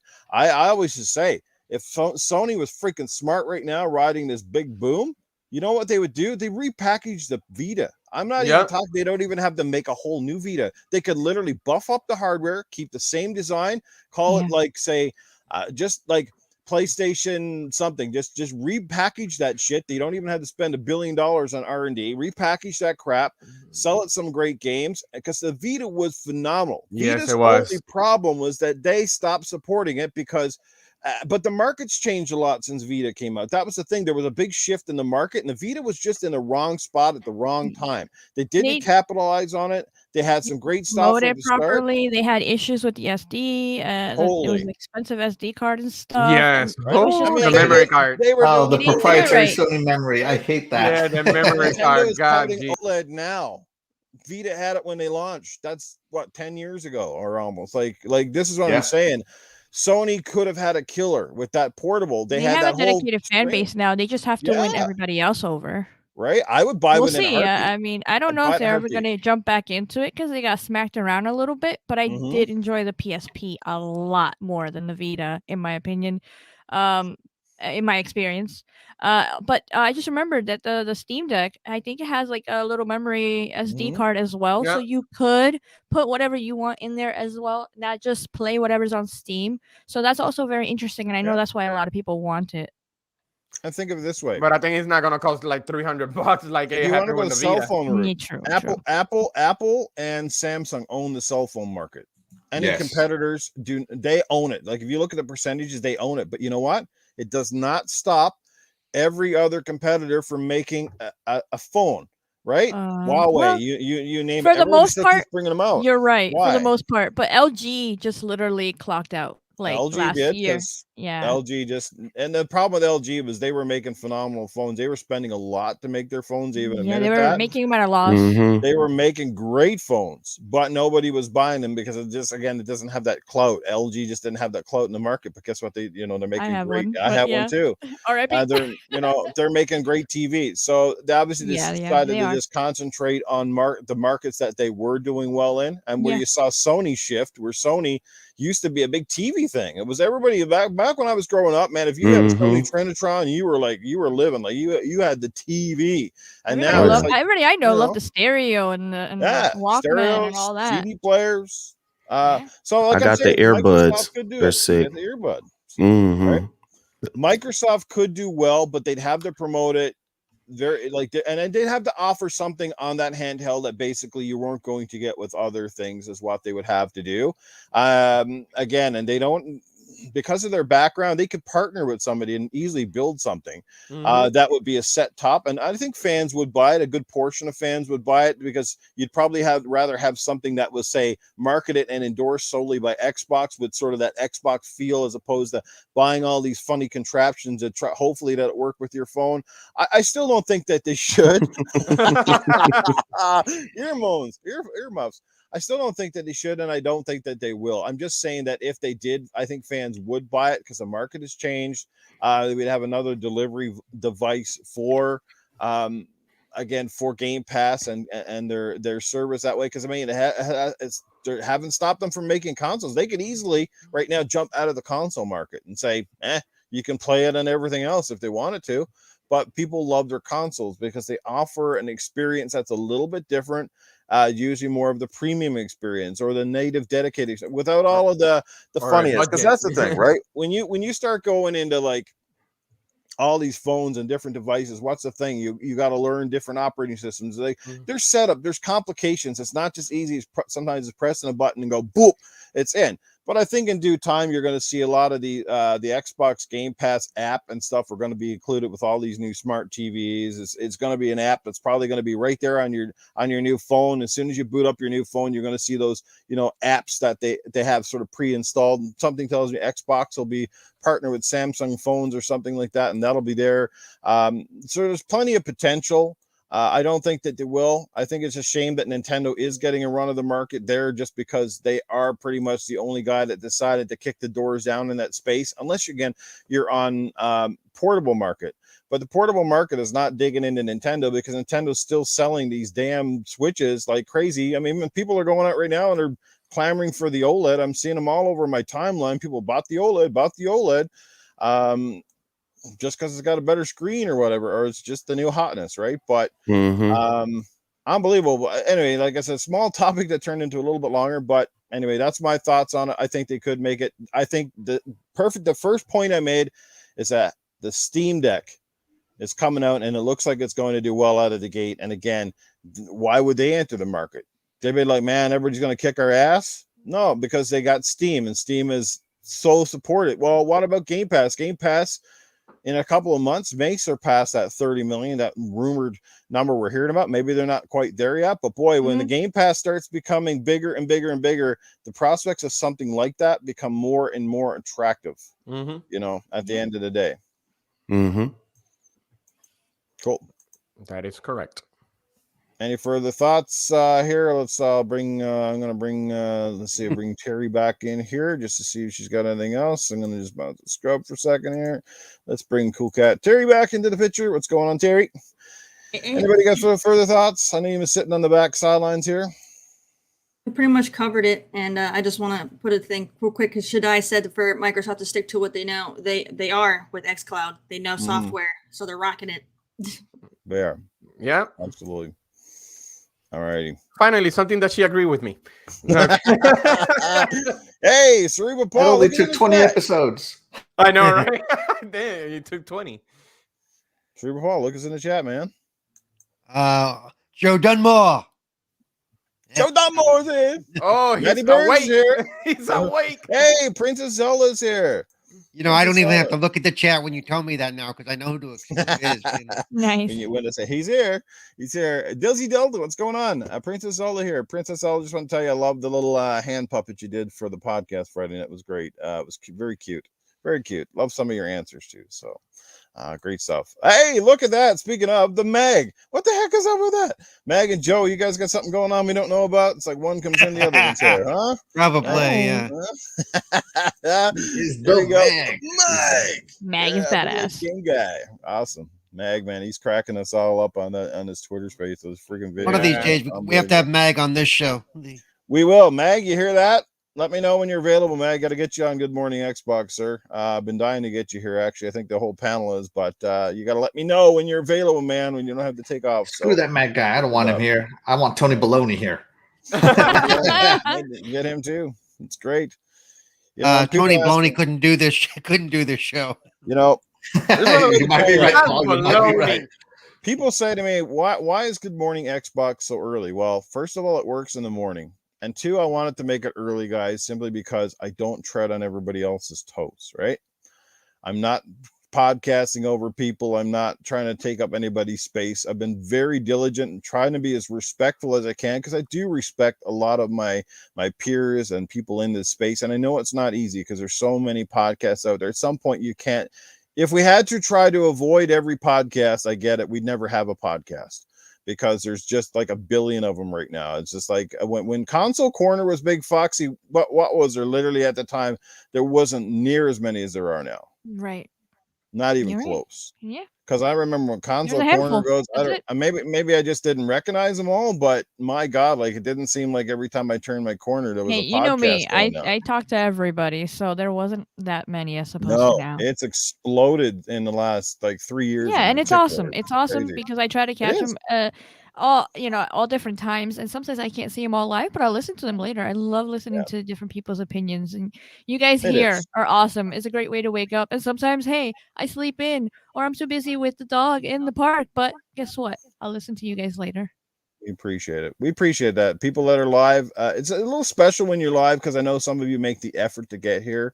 And I always said I prefer to catch them live because I like being part of the live interaction, the chat, which is part of the interacting. Everybody's passing by today is awesome. There's just something about catching it like a couple of days later when the topics are less relevant, perhaps, the week later, and again, being part of the chat is amazing because sometimes you get great conversations and, and obviously people that are on this panel and on other podcasts are on there because of the chat. Right? Let's take Doggy Dog, for example. Doggy Dog was a supporter of my content right from the get-go, or at least for the last couple of years. And I sent him that open invitation invite to come on Gaming After Dark. And guess what's happened since? Doggy's on a podcast, several podcasts now, as a matter of fact. Yeah, he's on two now. Yeah. Mag, he's a renegade and he's on one. Mag started as a guy that just showed up to chats. I invited him to Gaming After Dark. The rest is history. He ended up on Boomstick, I think, the very next day. Boom invited him to be a panel member. And then the rest is history there. So this is what I'm saying. You never know where you're going to find some fantastic podcasters just lurking in the chat. So this is why it's also, I think, very important. And sometimes it's just because you get that feeling with people sometimes, right? I don't think it's everybody needs a podcast, but because let's just face it, some people do it really well, some people don't, but that's life, right? We don't all do everything well. Heck, I'm not even a great podcaster. My shows have very little stuff in the background. I guess you say all the bells and whistles that most podcasts have. I just don't have the tech, and personally, I just don't really have the time. Maybe one of these days I will. That's one of my goals, but again, that requires a lot of extra effort, which again, I give a shout out to anybody that puts together multiple shows a week. You guys, if you're doing this, you know how hard it is. It's not just about pushing one button. Trust me, this is more complex than doing the radio shit that I did. Because you got to get graphics, overlays, banners. You're constantly in social media on the back end promoting and doing this, that, something else, and that requires a lot of effort. So, but anyway, to get off topic, let's bring. I'm going to bring Scrub back in here right now. Because we're going to see what's coming out on Game Pass. I'm just going to send you back to Prison Purgatory here. Yeah, because they're asking me on why am I like this? Tell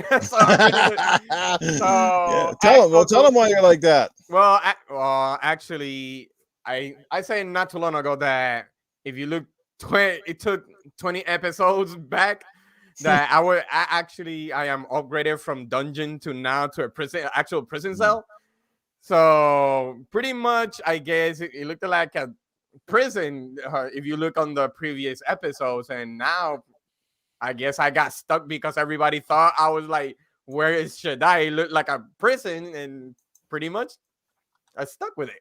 So I'm like, I'm just having fun with it. Exactly. Well, if that is the case, I'm jumping the window. That's awesome. I love it, man. It was a great surprise this morning. You definitely got a good chuckle out of the panel and the people in the chat. So, and not only that, still continues to run. No, and not only that, I'm like, oh, I forgot Halloween is around the corner, and once I saw it, I'm like, oh, I'm getting it. So I'm gonna do it this Sunday. So speaking of, guys, just a reminder that our the last show of the month of October actually falls on a Sunday, which is Halloween. So I'm looking forward to that episode because I'm hoping all the panel will come dressed up as something cool. That would be absolutely. I just bring my face. That's my only mask that I have. The most one is I'm really curious. I'm really curious what Cerebral Paul's going to dress up. Dude, I have nothing. I have nothing. I have no budget. So yeah, you may just, I may show up new. Face paint is cheap. No, face paint is cheap. That's all I can say. I get the character from The Last of Us. He could dress up as Joel, and he's complete. So.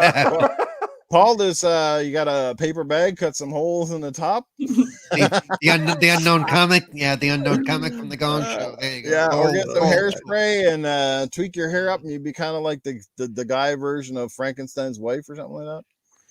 With my beard growing out the way it is, I could look very homeless. I could just go for the homeless. Oh boy! He brings in a big old bottle of whiskey in the bag and starts drinking. Oh my god! I think you should come as Paul Senior from American Chopper. Just shave that mustache into what he has. No, I could come as if you ever watched that UK show with the priest, and they're on Craggy Island. The old dude that all he does is sit in a wheelchair and scream drink. And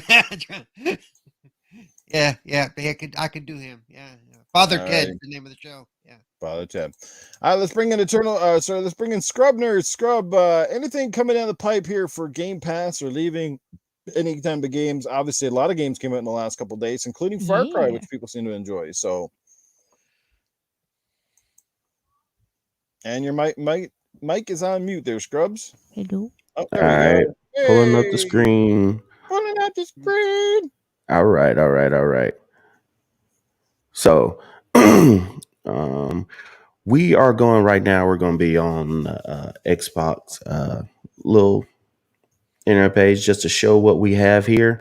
Visage is a little scary little game that just came out.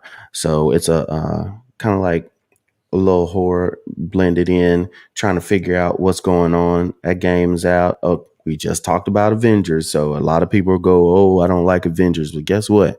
Now you can play Avengers and try it out without having to pay for it any extra money. So, hadn't tried Avengers, or you played it earlier and it didn't work for you. Now you got more people on Game Pass playing it, so you might be able to do some more multiplayer stuff with your friends or just with anybody. Go check it out. We already talked about Astria Ascending and Scarlet Nexus. Somnium Files just came out. Coming out on the 12th, which is Tuesday, we got Back for Blood. I know a lot of people are waiting on that. I'm waiting for that. I enjoyed the beta, so be ready for Back for Blood. And another one that I'm just going to kind of point out is Age of Empires 4 will be out in about 2 weeks. So there's there's a lot of games coming out. So let's see what else I got here. GamePassCalendar.com. Let me go on here, pull that up. So 490 unique games, and that's spread out over a little of everything. So just be when you hear 100 plus games, it's way more than 100 plus. So leaving soon. If these games are important to you that you want to check out, they're right here. I don't really have too much background on any of those, but if you want to try them out, pick them up. They're all leaving pretty soon on the 16th. So games coming soon to Game Pass. Like I said earlier, we got Back for Blood coming out. That Destiny Beyond Light is coming to PC on Tuesday as well. So a lot of people are definitely waiting on that. Into the Pit, I know some folks are been getting some rumblings about that, October 19th. So we also have the rest of the list, but that's the main ones coming up in like the next week for October.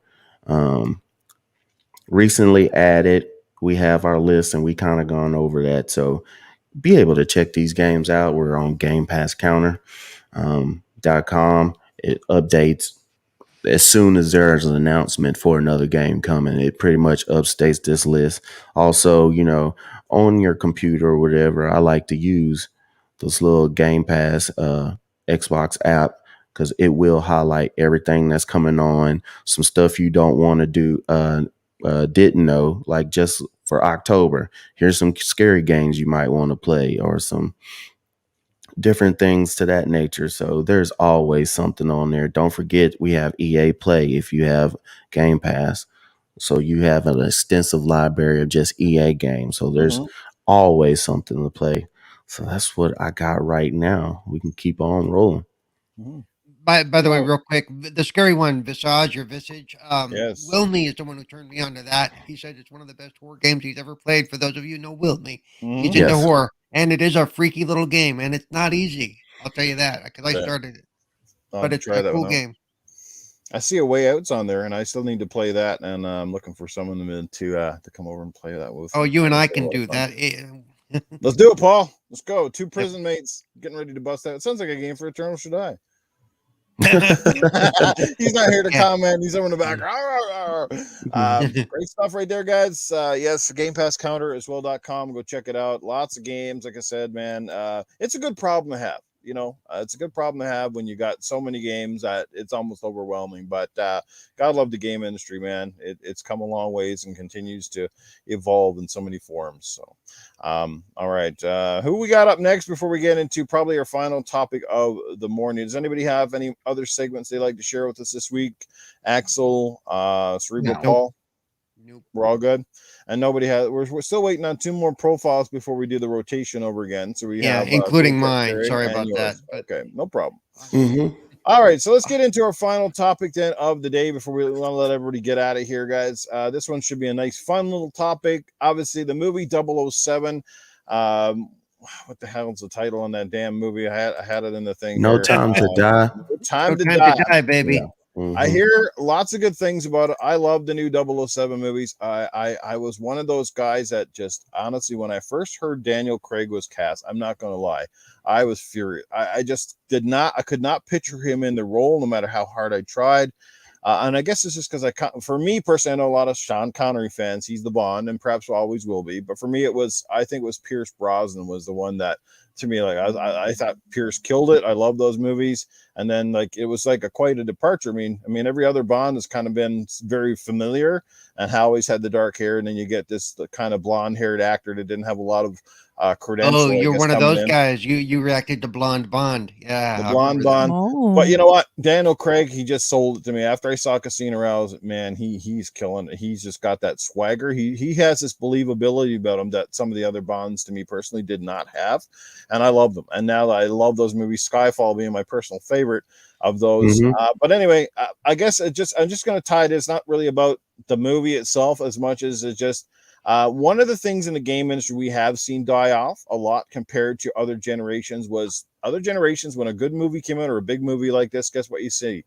A movie tie-in game. As a matter of fact, James Bond, when Quantum of Solace came out, there was a video game based on it, first-person shooter, which actually was quite good.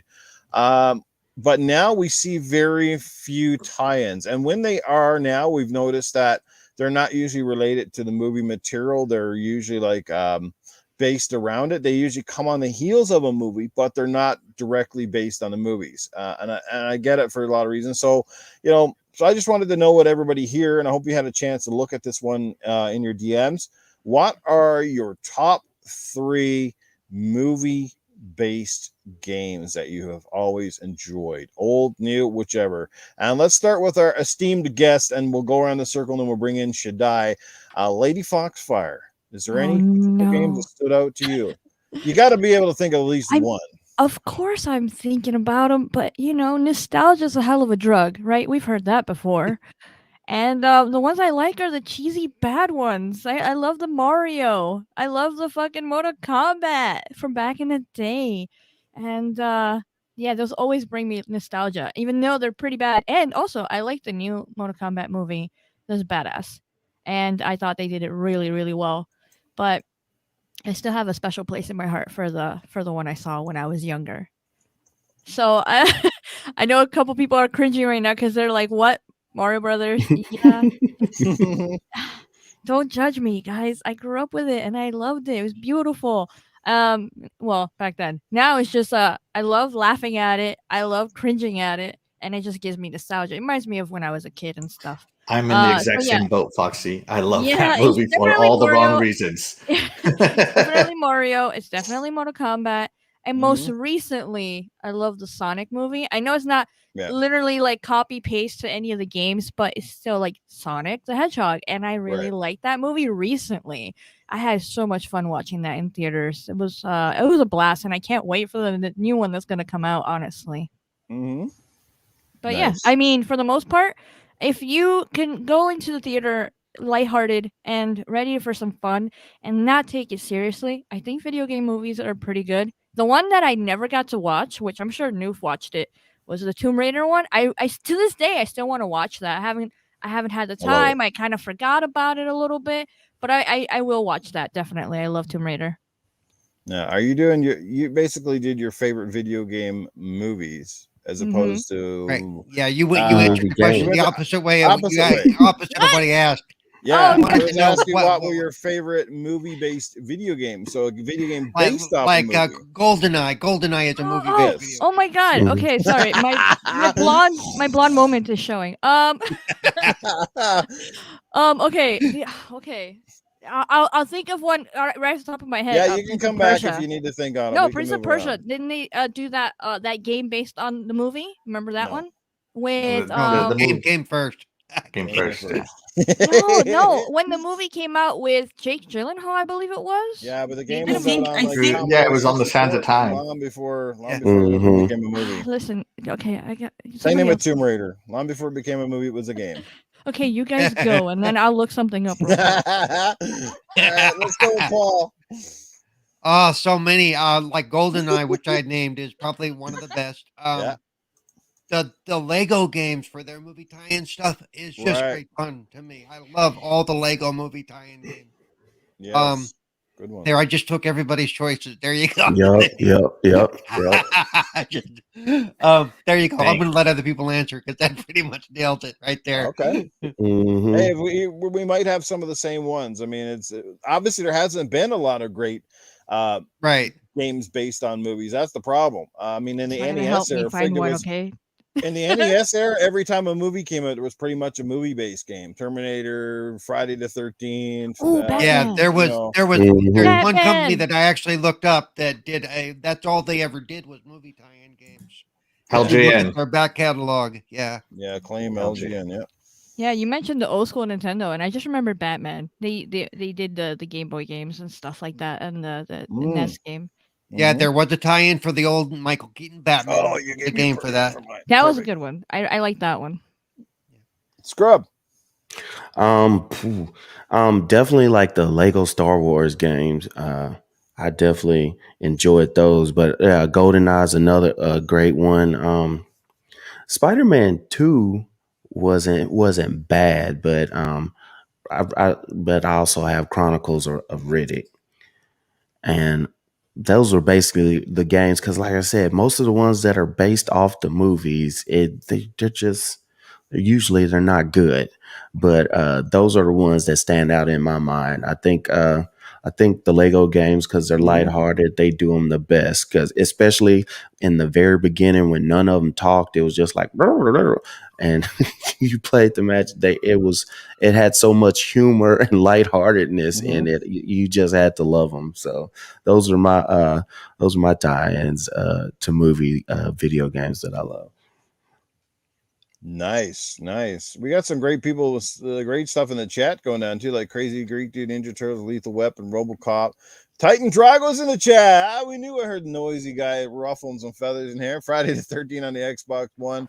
The asynchronous multiplayer game, glitchy but fun. There you go. By the way, Titan Drago finally showed everybody his face the other night, and he owes the world an apology. That's all I'm saying. Oh, wow. Oh man. It was great. Love that podcast. Coolcat Terri. Oh, that's hilarious. All right. So I agree that like Lego and had some great stuff, and Spider-Man had some pretty decent games that were based off the film. But for me, I always felt that Disney always did a really good job with making games based off of their films, and people always forget about them. And one of my, I remember as a kid, Hunchback of Notre Dame had this game, and I loved it as a kid. I played it a lot. It was on PC.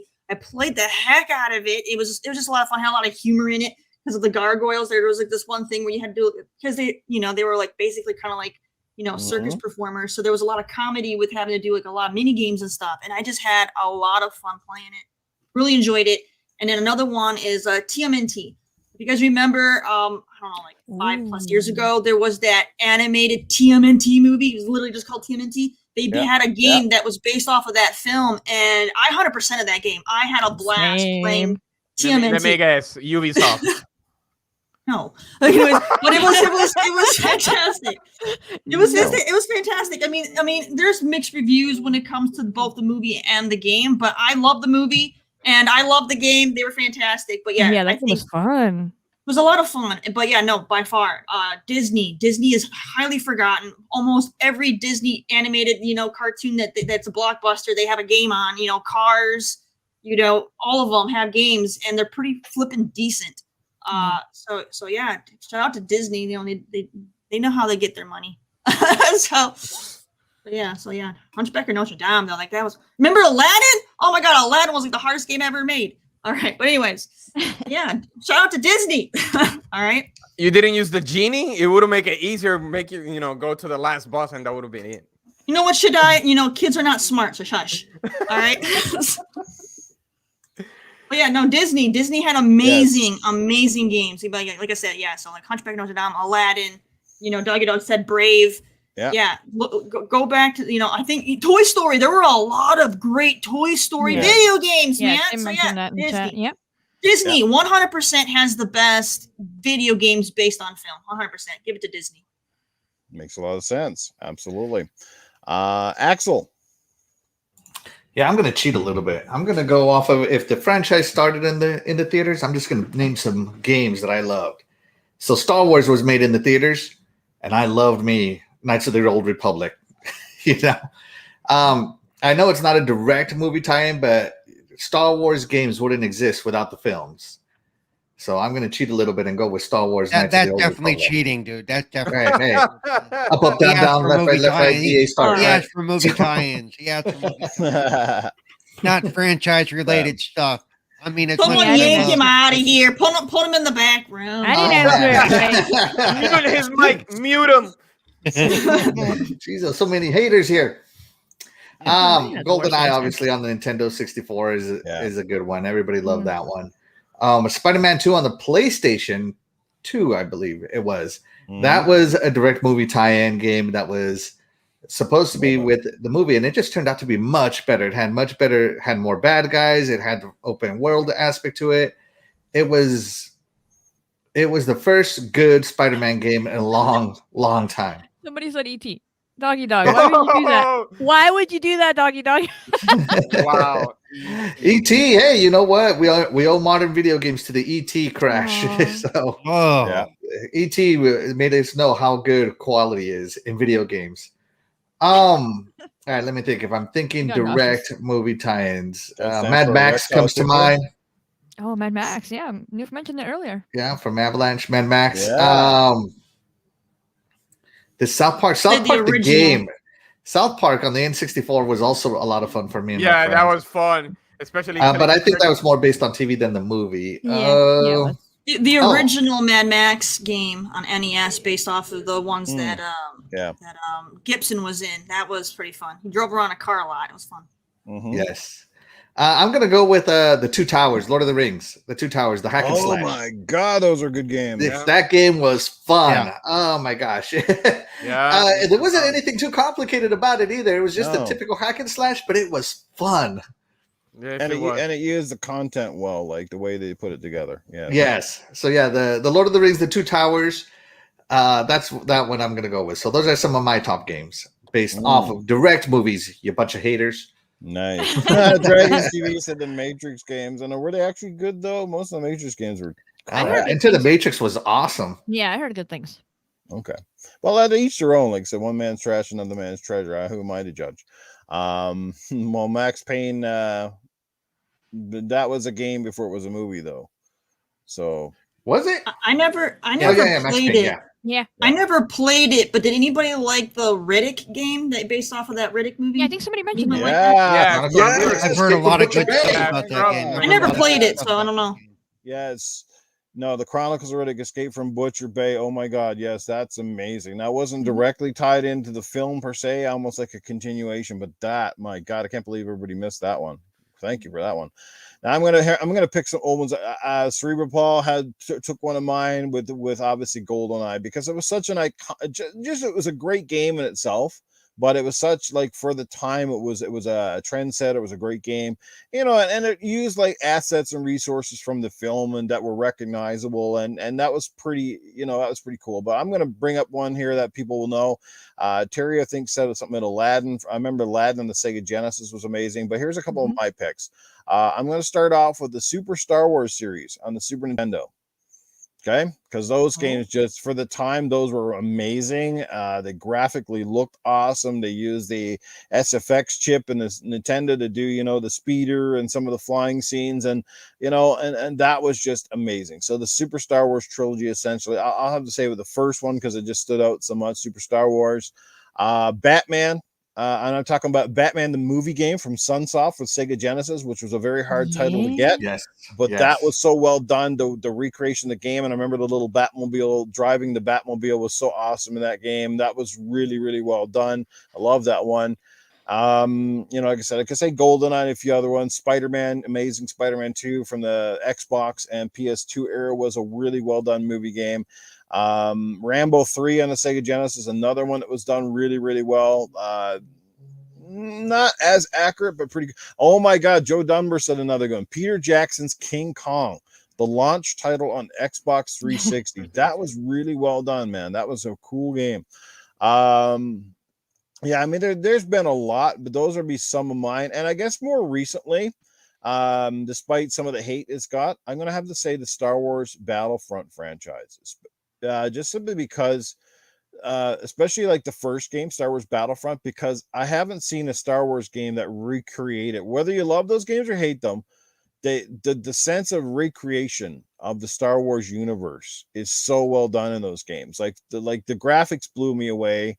Like we've seen this done before with Rogue Squadron and Star Wars games, but with the power of the new consoles and the new engines, that game really started to, like, you were like looking at this game sometimes and going, wow, is that right out of the movie? Because stuff looked so good. It was very immersive. The sound and everything, the sound looked amazing. EA got a lot of hate for their Star Wars games, So but man, good. they're so well done. That first It's one was crazy how well really, done they really are. fun. They pulled it off perfectly, and you could play it first person or third person. Either way, it was like very immersive.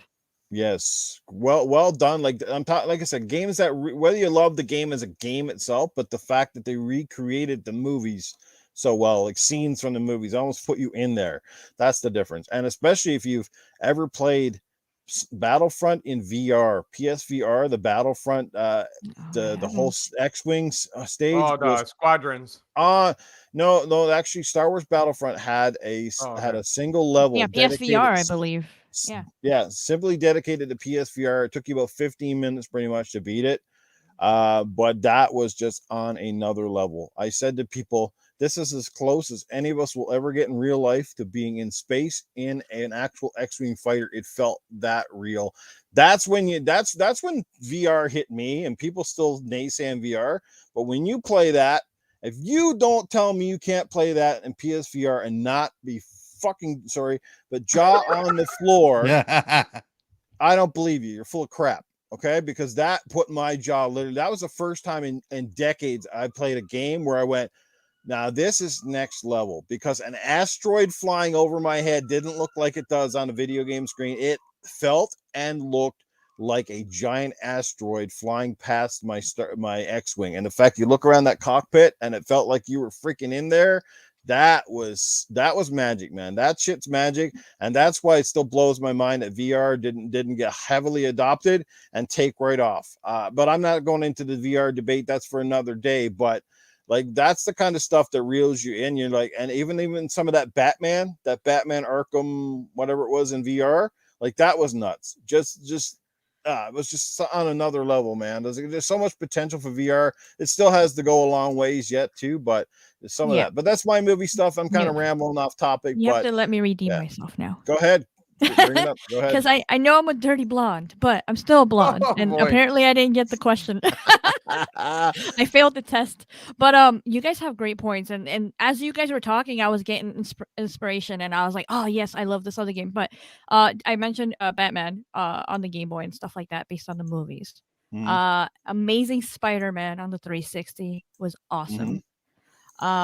We have Scott Pilgrim versus the World arcade game on the 360 as well. And we actually remastered that. And then I know that Terry was mentioning Disney, so I played Lion King a lot, as well as Aladdin, but Lion King was really fun. And the last one I'll mention is Michael Jackson on the Genesis.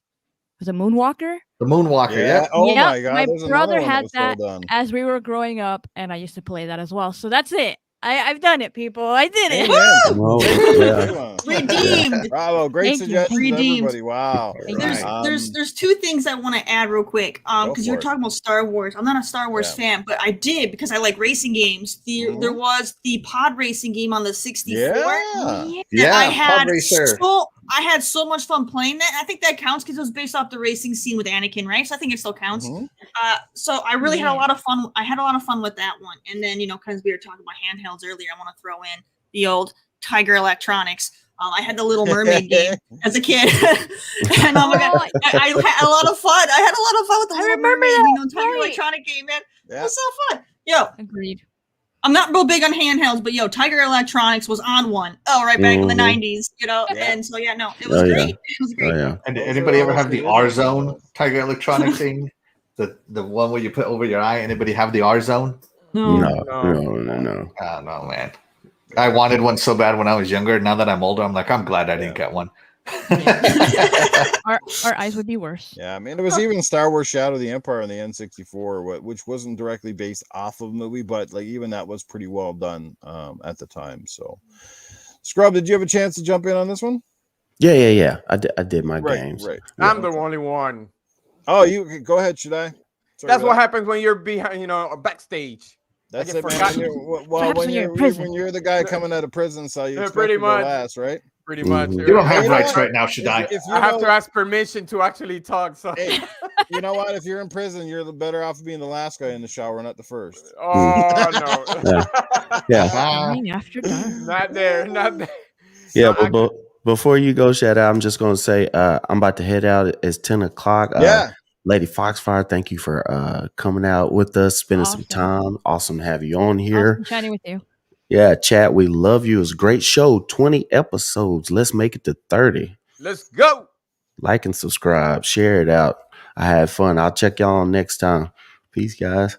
Yeah, check him out. His description, his links that are bell down like at the it bottom. happened this morning. I mean, let's get really before we bring Shaddai back in here real quick. Let's catch up with Princess Zelda in the super chat. She drops $5. She says, "What a fun way to start the day. This show is awesome." Well, we think you're pretty damn awesome, Princess Zelda. Thank you for your love and support and for that super chat. Greatly appreciated.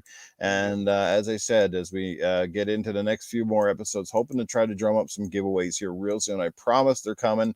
I just want to make them worth the while and have some fun stuff to give away on behalf of everyone here on the show. So we'll keep you in the loop. Alex Isabel, what's going on? Alex, good to see you here this morning. Caper Grant is in the house. What's up, Caper? Good to see you. I'm glad you. Timmy is here. Timmy, what's going on? Everybody got to say it that way, right? That's Timmy. All caps. Yeah. Brian Guibault, what's going on, Brian? Glad to see you here, man. Fastback is in the house. What's going on, Fastback? Good to see you here this morning. Lost Forever, Crispy Rambo hanging out with us. Joe Dunmore's still here this morning. Yeah, the list goes on, man. Maddie Burns is in the house. And the list goes on. Dragonheart Yobi's here. I saw our good friend Lemon, Mr. Yobi. Dragons TV. Yeah, 108. Yeah, so we got lots of dragons up in here. Right now, I'll be dragging my ass, and let's get over to Eternal Shaddai. Oh my God. Go ahead, Shaddai. I had actually, when I was hearing you guys, the first game that popped, even though Terry mentioned it, it was You got all the good ones. Yeah, I know, the Ninja Turtles, because it reminds me when I was playing Project Manhattan, and I saw the movie also, so I was really a fan of that. The other one was pretty much Axel mentioned it too.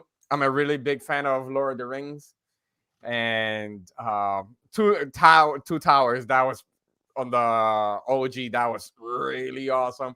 Until on the 360 they actually release a strategy one. I think it is Battle for Middle Earth, and that's what it's called. And that one, anything that is Lord of the Rings, I'm in.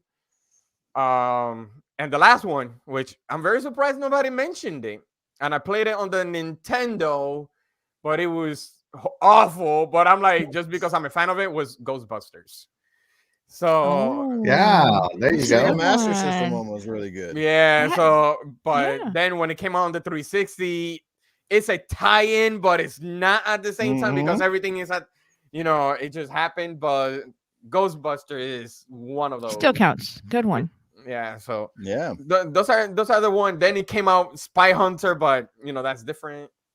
So, or Driver, one or the other. Yeah. So actually, those are my 3 games that is tying to a movie so far. But I couldn't get past Ghostbusters, and you have the actual casting on the game, that's a huge plus too. Yeah. That's a huge plus. Well, and they have a remaster. So I don't envy any of the studios that have to make the movie tie-ins, and the reason why, because they're always forced to basically get it out fast. We saw this, like the other Spider-Man games before Insomniacs were not necessarily bad. They just didn't have enough time to cook them. Like, because that's the thing, when you're trying to make a game directly based on a film, you only got a limited amount of time to make it, and then a lot of the times the content, these developers don't have access to all of the content from the film, so a lot of it's interpretation. So you kind of see a little bit of it that's accurate, and then stuff that's just like, well, that wasn't in the film, or blah blah blah.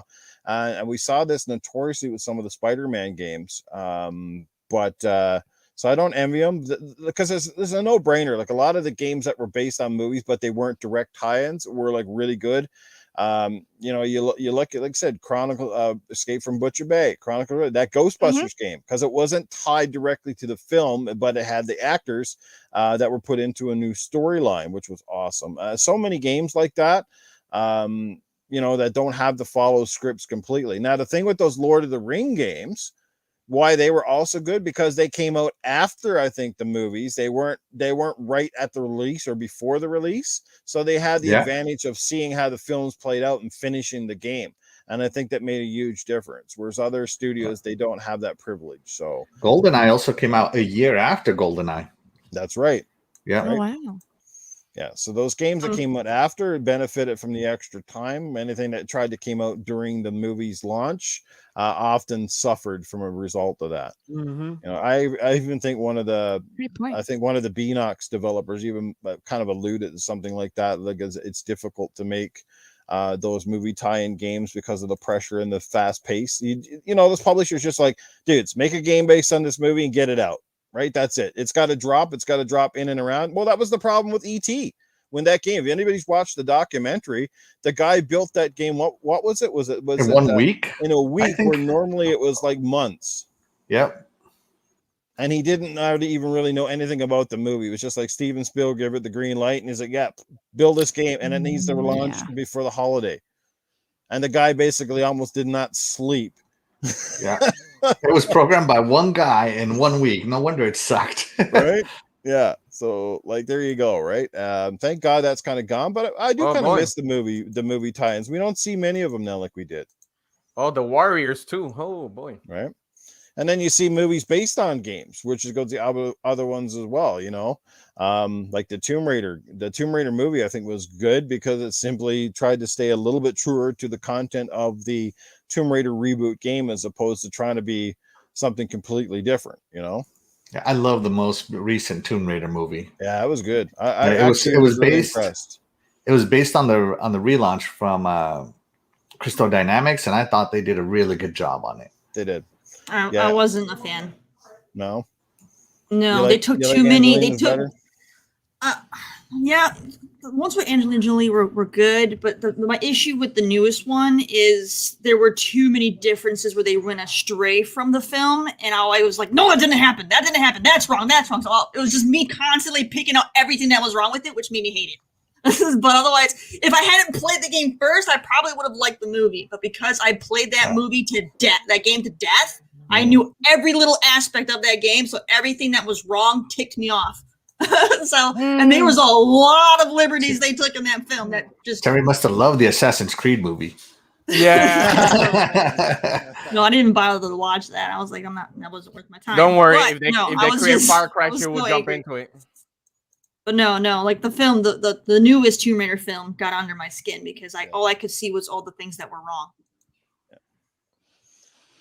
Alrighty. Well, I think that brings us to the end of this 20th episode podcast, which was definitely a fire dynamite show today. First topic was definitely a heated one, kind of went a little bit sideways, but I loved it. Great debate, awesome opinions, and that's what it's all about. And Foxy's just like, wow, I don't remember Good Morning Xbox being this volatile this early in the morning. Oh, that's great. But good stuff from everybody. And speaking of Lady Foxfire, let's let her get out of here. Foxy, your tour continues, I understand. So let people know where they can find you next. What's up with your channel? You've had some great content here recently. So let people know where they can catch up with you. Oh, thank you. Oh, yes, I had fun on here. You guys are feisty in the morning, and I love it. I didn't even need this Red Bull, guys. You guys woke me up. But yeah, thanks to everybody in the chat for hanging out with us, or anybody that's listening later on. I had fun. I had a blast. It was awesome doing another podcast with you, Newf. I definitely got to do this again, or maybe show up on After Dark. We'll see. But yeah, you guys can check me out on TXR tonight. I'm gonna hang out with Invader, and it's gonna be fun. I'm gonna share all the links and stuff to that on Twitter. It's gonna be fun. I'm definitely gonna do another podcast next week. I'll announce it on Twitter as well. But if you guys want any links to my stuff, check out ladyfoxfire.com. You'll see my links to YouTube, Twitch, Twitter, different Twitters, because I also have Foxy Deals Twitter. So yeah, I have a website now. You guys can check out all the links to that. But if you're interested in my thoughts regarding Halo, or I'm going to make a Battlefield video as well, check out my YouTube channel. It's just Lady Foxfire. I should be right on the top. Subscribe, check it out, and I'll see you guys around. I'll be in the chats, and I know so many people in this chat room right now that I'll definitely see them again. And who knows, maybe I could come back and you guys can wake me up again. We'll definitely have you back in the future. That is a promise. Again, go follow her. Links will be down in the description underneath the video. So give her a follow, and good to see you there. Yes, caught you on the NLG podcast there on Thursday love those night. Guys. Yeah, Mike Mullis and company, Fastback and HGK in the chat here this morning. Good to see those guys here. As always, again, it's important to be supported. I see the Graphic God was here earlier. Shout out to Graphic God. Yeah, he was. Yeah, he's awesome. All this. I see Pope. I forgot to mention Pope was here as well. Pope Art, honored by his presence. Pope, you are killing it, brother. With your rounds.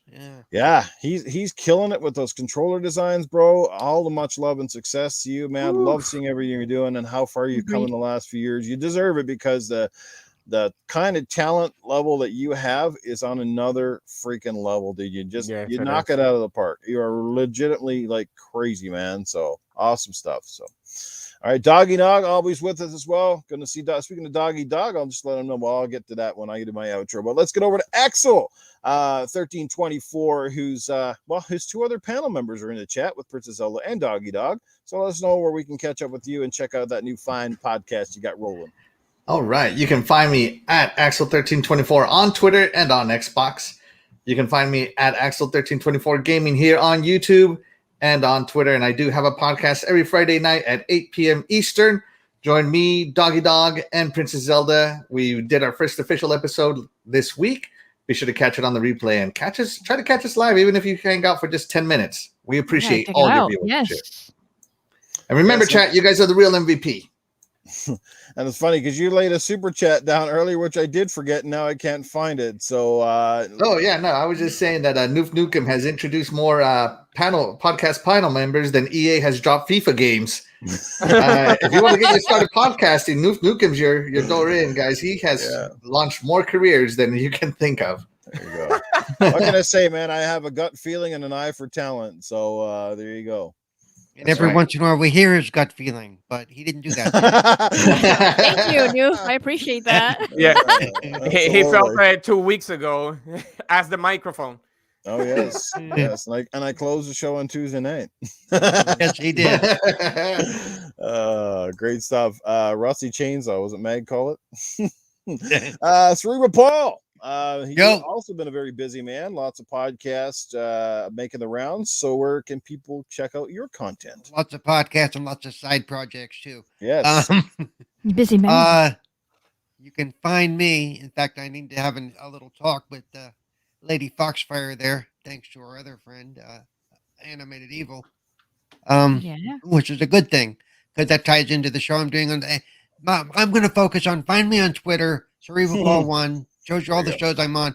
But the important one is if you're not already following the Xbox Ambassadors channel, please go do so because on the 28th, I'm doing a very important show about accessibility and disability awareness in gaming, including one of the guys that leads the Xbox side for that side of it, and three other play hosts on the Xbox channel and a couple of special guests.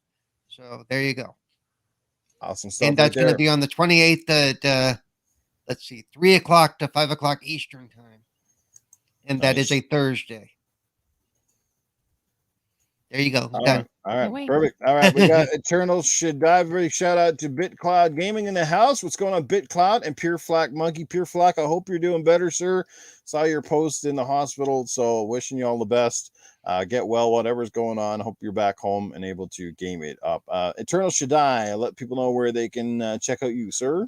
Okay, you can check me out right after I jump off from this window. Yeah. Then after that, we're fine. Oh my God.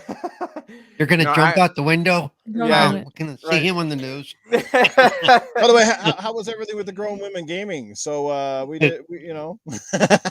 I know, right?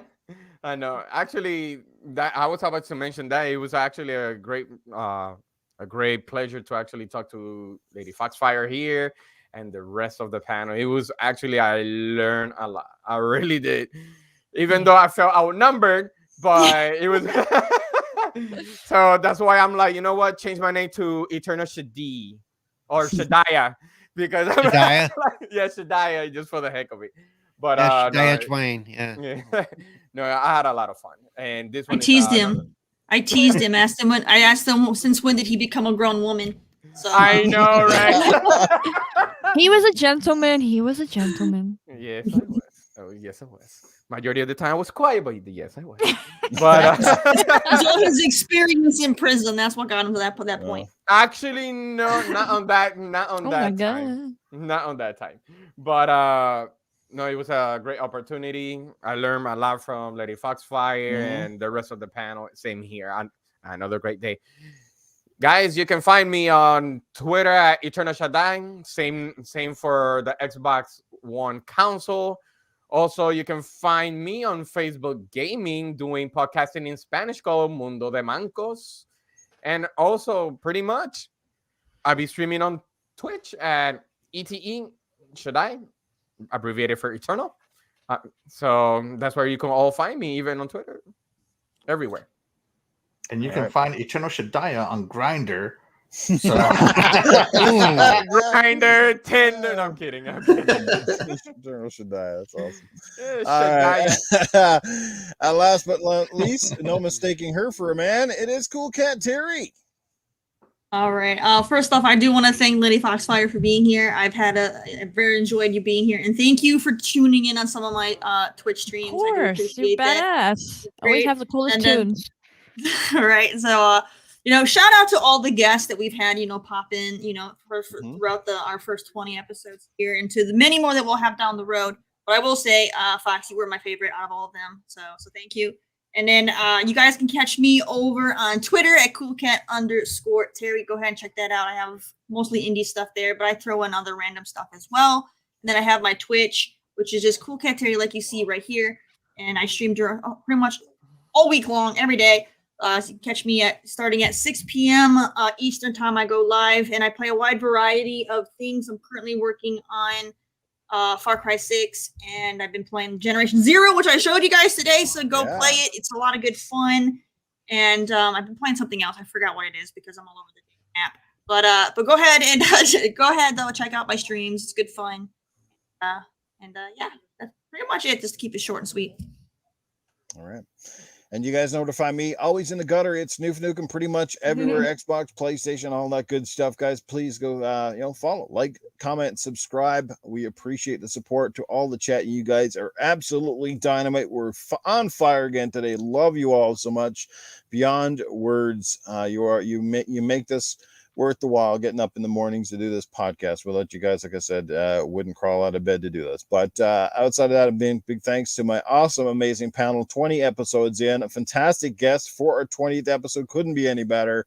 Like it's because we go way back, Fox. It's hard to believe where the time flies. And obviously Tuesday night, guys, you can catch me once again, the more unadulterated version of Newf Nukem with Gaming After Dark, myself, Titan Drago, and Mag. Mag will be away this week, so we're bringing in a plethora of guests, including one in the chat, one that's on the panel, and another guy that you might know. And the Cerebral Paul will be with us on Tuesday night. He'll have some cool stuff to share with us, I think, this Tuesday night, as well as Doggy Dog is going to be joining us. The other person I had lined up could not make it due to the time zone difference, so I've asked Doggy Dog to make his third appearance on Gaming After Dark this week. And lastly, my third too. I think it's my third. I think it'll be your third as well. How about that? And lastly, we'll have ACS Husk, who always answers the call and is a very fitting guy for our podcast with his kind of crazy off-the-wall humor. He fits right in. I think if I was picking a fourth for Gaming After Dark, ACS Husk would definitely have to be on the front list for those. But we're trying to keep it down to 3. But yeah, it's going to be a good show next week. This was a dynamite one today. And share it out. Like, comment, subscribe, guys, and we'll see you again back here next Sunday. And we could have went longer. We had a couple extra topics, but we won't get into them because I want to keep this show a little bit on the shorter side this week. I got to get out of here, and I'm going to let these guys get back to enjoying their fantastic Sunday. Play some games. I see lots of people enjoying Far Cry, so go enjoy it, and we'll see you here next week. Bye. Take care, everybody. Bye, everybody. See ya.